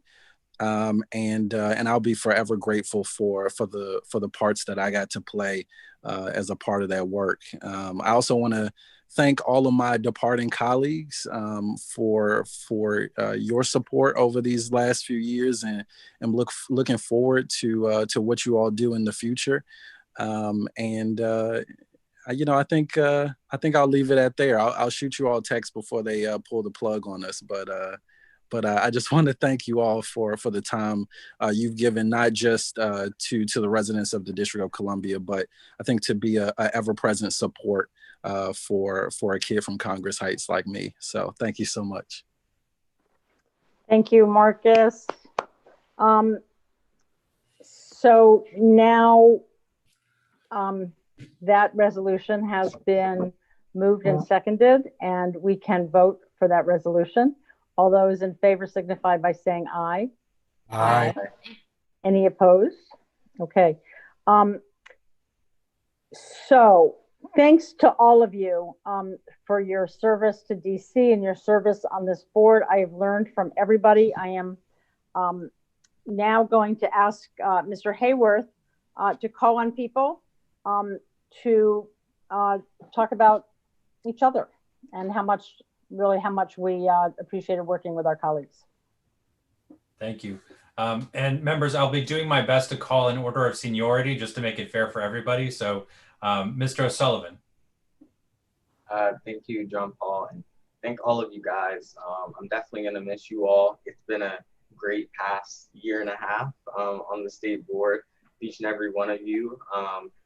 I think I remember like meeting all of you guys for the first time, and just definitely the hospitality and the love you all have shown me. It's been fantastic, and it's definitely been awesome to serve alongside such professionals, even in spite of like differences and opinions. I think you guys always had DC's students first and foremost on your mind, and always trying to make the city a better place for students to learn. And a special thank you to Karen and Jack. I didn't know this until recently, but I think it was you all that established the student advisory committee and the student reps. And for that, like I'm forever indebted, because like the work we've been able to do and just the experiences that I've had with the students from around the city. It's definitely still a work in progress. We're trying to achieve more, and we're trying to get more voices, but just having that platform for students to come together and to speak out and put together events like the one we did a couple weeks ago, it's definitely been amazing. So thank you guys.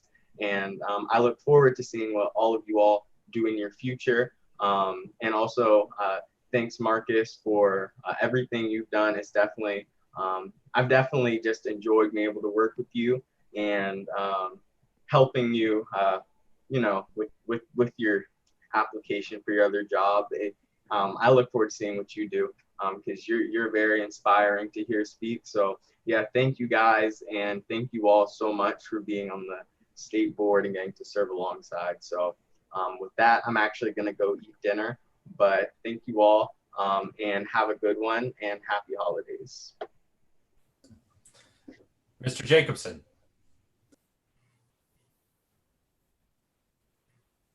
Feel like I already took up all my time, but I will say to my colleagues that I've been able to serve with, it's truly been an honor. I'm the luckiest guy in Ward 2. Karen, you will always be my dear friend and family. Ashley, I appreciate the zeal with which you advocate and your passion for what you believe in.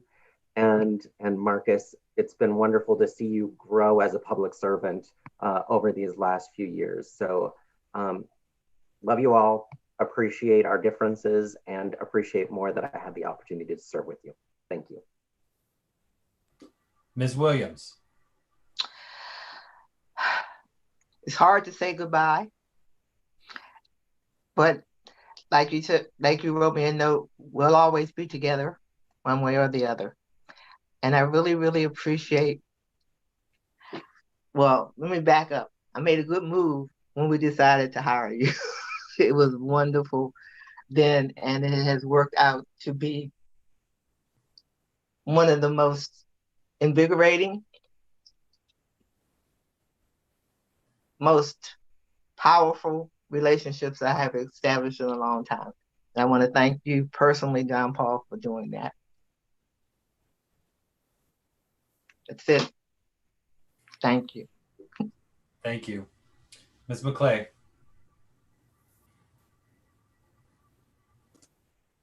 I want to say to especially Karen, I'm going to miss you. Jack, I'm going to miss you. Everyone I've came in with, Marcus, you and I came in at the same time together. And I still remember the first day meeting you, and we were both putting in our petitions at the Board of Elections together.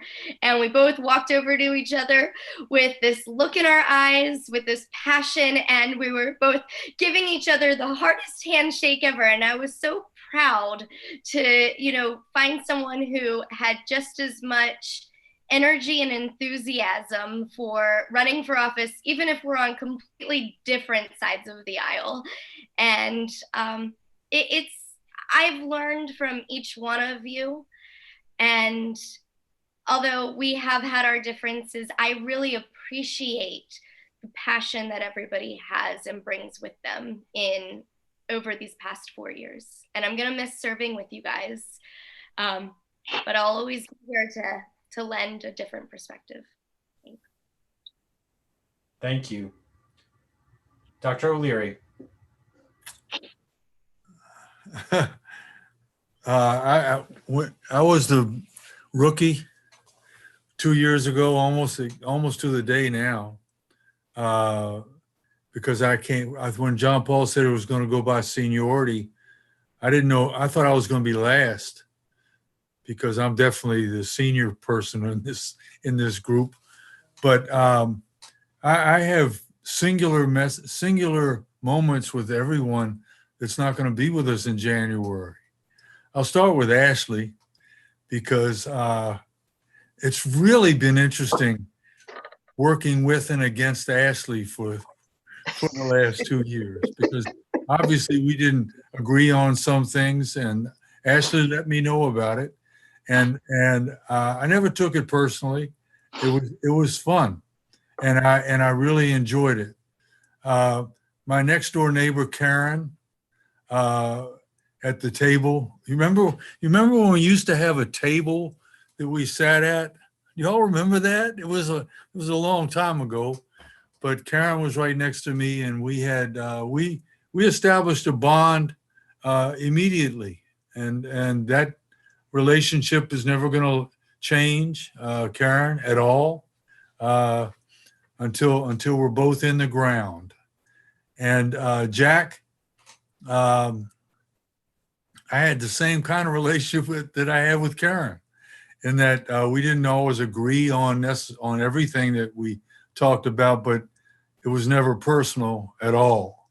And I hope that we'll be friends forever.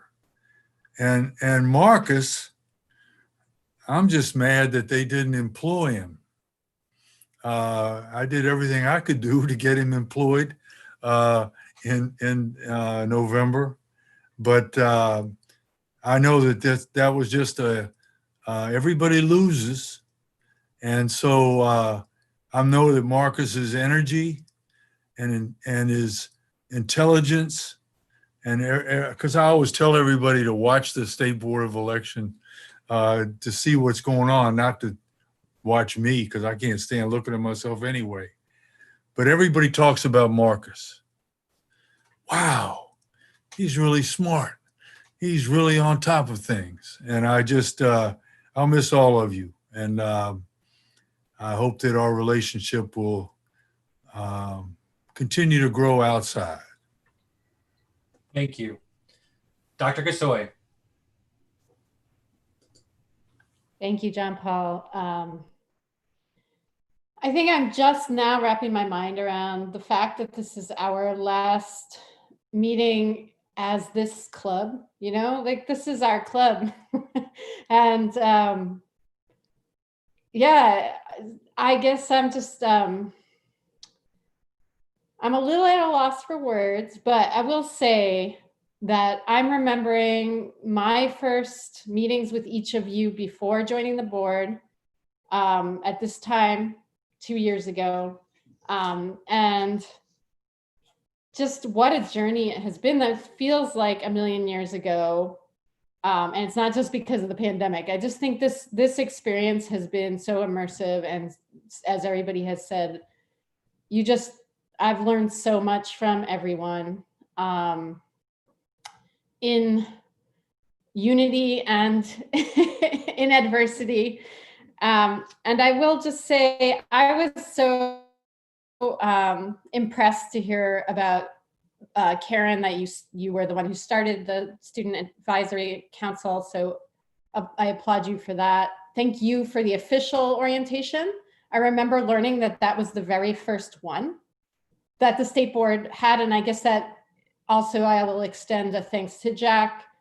The two of you really helped to create this foundation that we're building on, you know, as we move the State Board forward. And Ashley, thank you for, you know, raising my blood pressure sometimes, and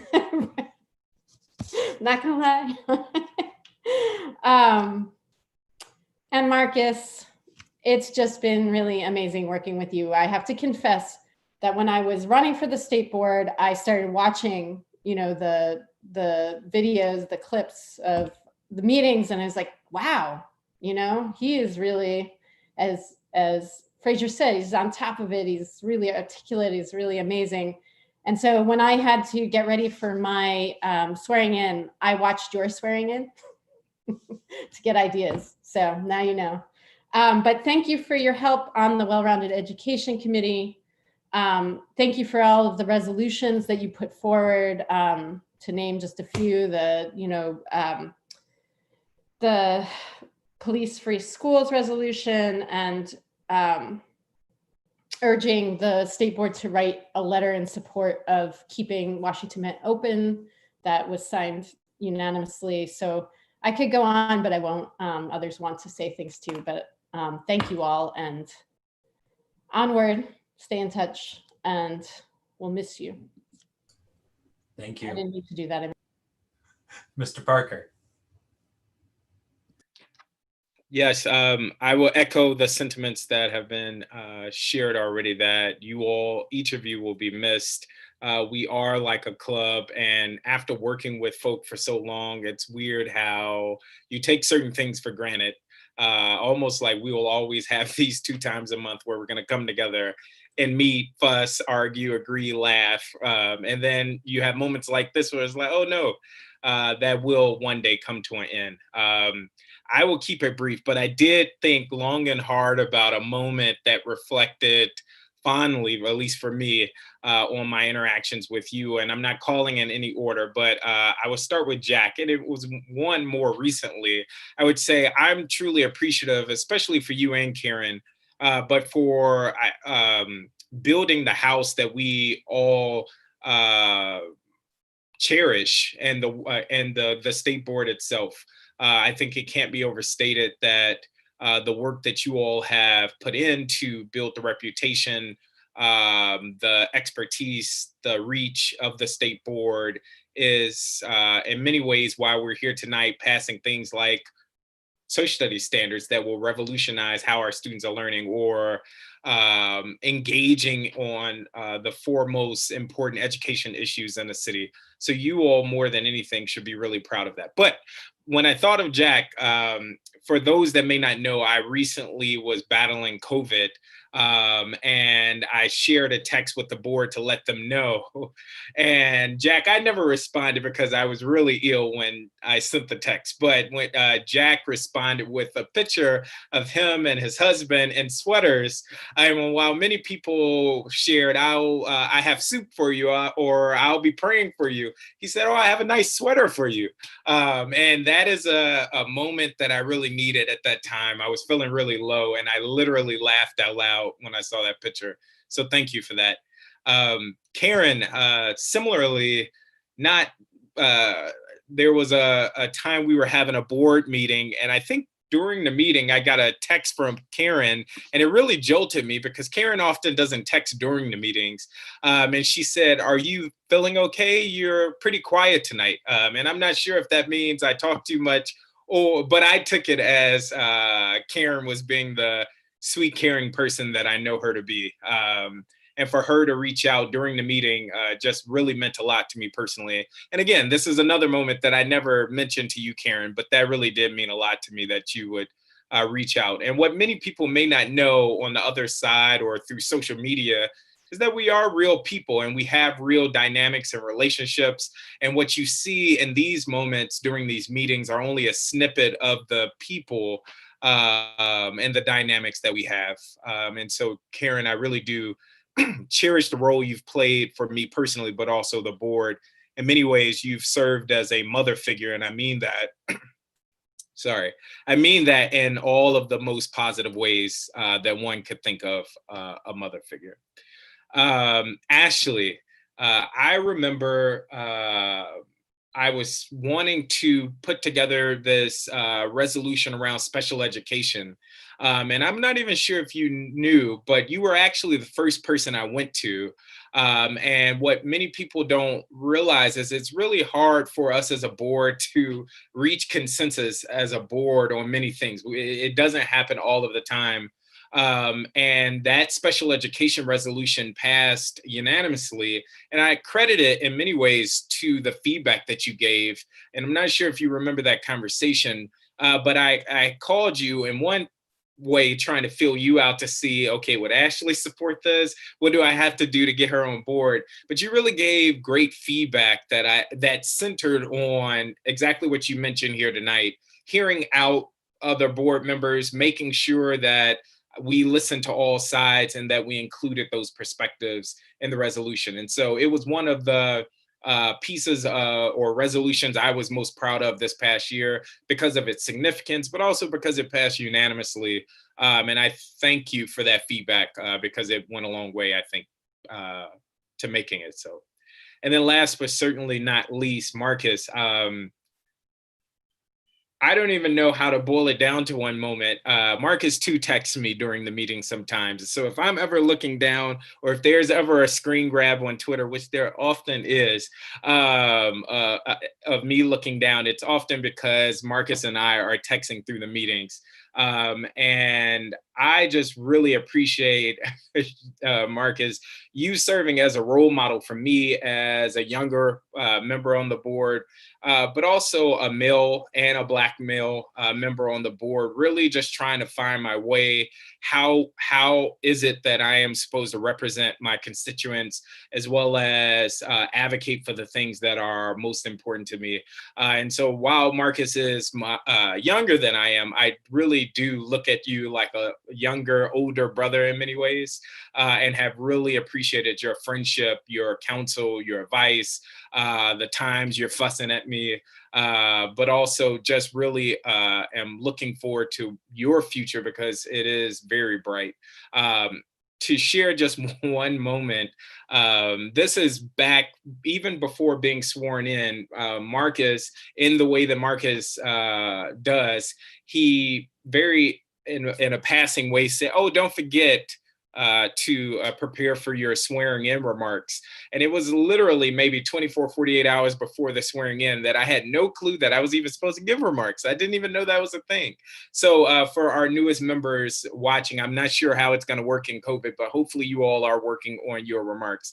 But Marcus then went and shared his video, but also gave counsel, direction, advice, offered support, to just walk me through not only that swearing in process, but the first meeting, the first few meetings. And I really do appreciate all of your support, Marcus, over these past 2 years and your friendship. So I will stop there. You all will be missed. Thank you all for all you've contributed to the state board.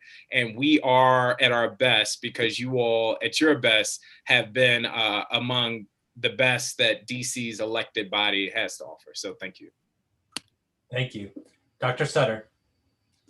As I stand between us and adjournment, I'll keep the remarks tight. So one thing that most of you who know me and probably watch me eat on camera earlier tonight know, I love food. And so one thing I truly value is the meals I shared with each of you who are leaving us, because I find that the conversations had over food are often the ones in which you really develop relationships. So whether it was breakfast at the cafe with Ashley, my neighbor, whether it was the chance to run into Marcus at I don't know how many different community events and realize that we know a lot of folks in common who I used to teach who are your dear friends. I love that every single time I see you with someone new and I'm like, oh, okay, Marcus knows all of my former students. Karen, the wonderful first lunch we shared, and I'm still looking forward to crabs on that deck when COVID lets us do that. And Jack, the beautiful dinner party, the magnificent stories shared around at a dinner table. So please know that you all have a special place in my heart, and getting to share that kind of food and fellowship just goes a long way towards establishing strong relationships. You will be missed, but not far. And I fully expect to see you all in the public doing amazing things. Yeah, I know, Marcus. We had good laughs over that. You know, there were Marcus conversations that were Mr. Batchelor, Vice President Batchelor, and Dr. Sutter conversations. And then there were like, so I could have been your middle school teacher. Let's just keep that in mind kinds of conversations. But I think mostly it reflects well on Marcus that he has such amazing friends that he came up with, who I had the joy of getting to know over time as well. Thank you. Congratulations to you all. Enjoy a well-deserved break. Thank you. I will remind the departing members that we do still have public comment, and so you can still come anytime to our meetings. Mr. Batchelor. Yeah, I'm really having a rough go of it, guys. So I'm going to be still short, but I really do appreciate the words of appreciation and encouragement. It has been a pleasure, both in disagreement and agreement, to work with each and every one of you. You know, when I entered the board 4 years ago, and I still believe this as I'm exiting, that the best part of the board is our diversity of thought, right, of background, and has made us a better board and a better system. And I say that pointing directly to folks like Jack and Karen and Ashley, who have challenged, who Jack and Karen served as orienters when I first came on as a 23-year-old board member, not sure necessarily how to find my way or or figure out the best way to make an impact in the bureaucracy, but you went out of the way to make sure that I had a space to not just raise my voice, but the voices of my constituents. And to Ashley, who you talked about it earlier, are maybe not even on opposite sides of the aisle sometimes, but on opposite sides of the building. And but those conversations have made the discussions that we've had here better, because we've challenged one another's assumptions. And in some ways have been able to come together to find common ground. And so I do appreciate joining this board with you, Ashley, and the time that we've had to dialogue and exchange together. And the last thing I'll say will be to our president, who has been, who I hope I've been a strong partner in this work over the last 2 years. I thank you for your partnership, for your encouragement, for keeping me on top of my emails sometimes when I don't, and for, I think pushing me to be the best representative for the board and for my constituents as I can. And to the staff, John Paul and all of the staff who over the years who have not just made this board run, but have made it better, and not just for the board, not just our function, but for the residents of the district, to our ombudsman and our student advocate. You all do so much of the real work that touches our constituents every single day. And I've been proud to work alongside you as partners in that work to make sure that this city really delivers on the full promise of public education for every DC kid. So I want to thank you all so much, and look forward to giving you and my predecessor, Carleen Reed, some help during public comment sometime very soon. Thank you. President Wattenberg?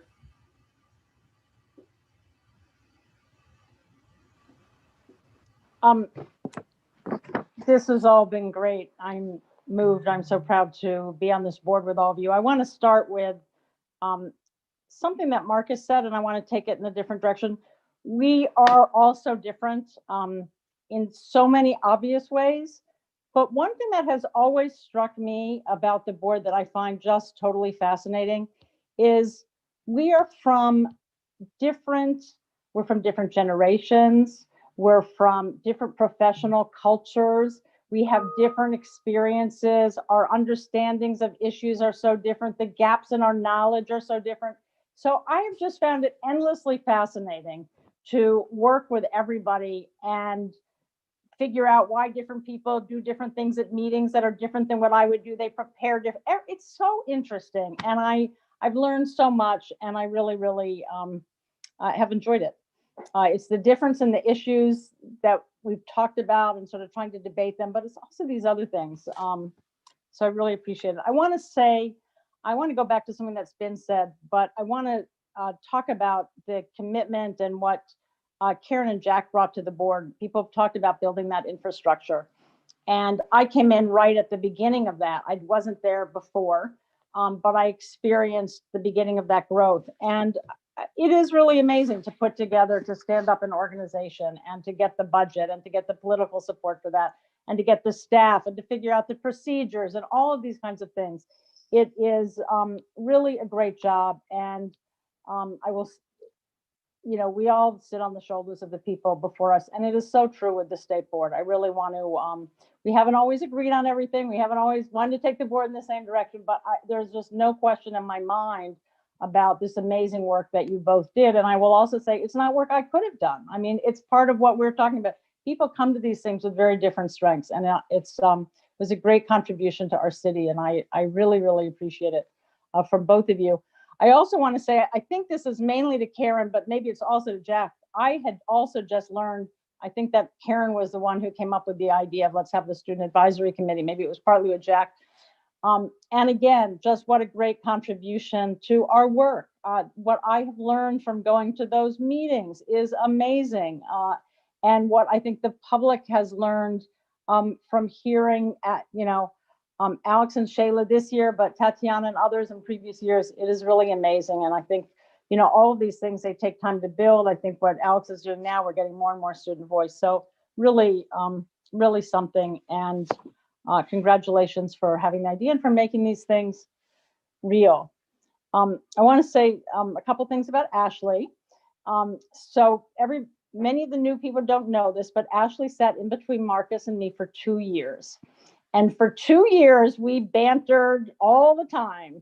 And, you know, we would, you know, go back and forth and sort of nice teases and funny teases. And that was very nice. And I missed having you next to me. So that was always very fun. And I will also say about Ashley, we ended up at one or maybe even 2 different conferences together. And I enjoyed going out and talking politics. Anybody who knows me knows I live in a world of enormous political difference. And I always appreciated being able to debate with Ashley and not even debate, but just have sort of interesting discussions and conversations and friendly arguments. So I really did appreciate that. And I'll say that about the whole board, that it's not always easy to have those arguments, but they're always interesting. And I always learn from them. I want to say a couple of things about Marcus in particular. He was the vice president. You know, we were a leadership team. I have learned so much from Marcus. I love working with Marcus. I know I'll work with Marcus in the future. I want to say, you know, even we started out, we were reps together. We weren't in leadership, and we found a lot of common ground and a lot of interest in some common things. And then we ended up being leaders together. And I so much appreciate the conversations with him about trying to think about, you know, the kinds of things we should do and the ways in which we wanted to lead the board and the kinds of issues that were facing DC and how could the board help with them. Because it's it's difficult. Here you are, you're a board, you're all elected, you have a platform, you don't have much authority. And how do you figure out how to do that? It's almost organizing, right? And Marcus, as you know, is a great community organizer, and it was really wonderful to work with him. And because he was vice president with me, I do have something special for Marcus, which is, I don't know how this is going to work exactly here. I don't know what you can see here, but this, Marcus, is a what do you call it? A plaque, a framed thing, we'll call it.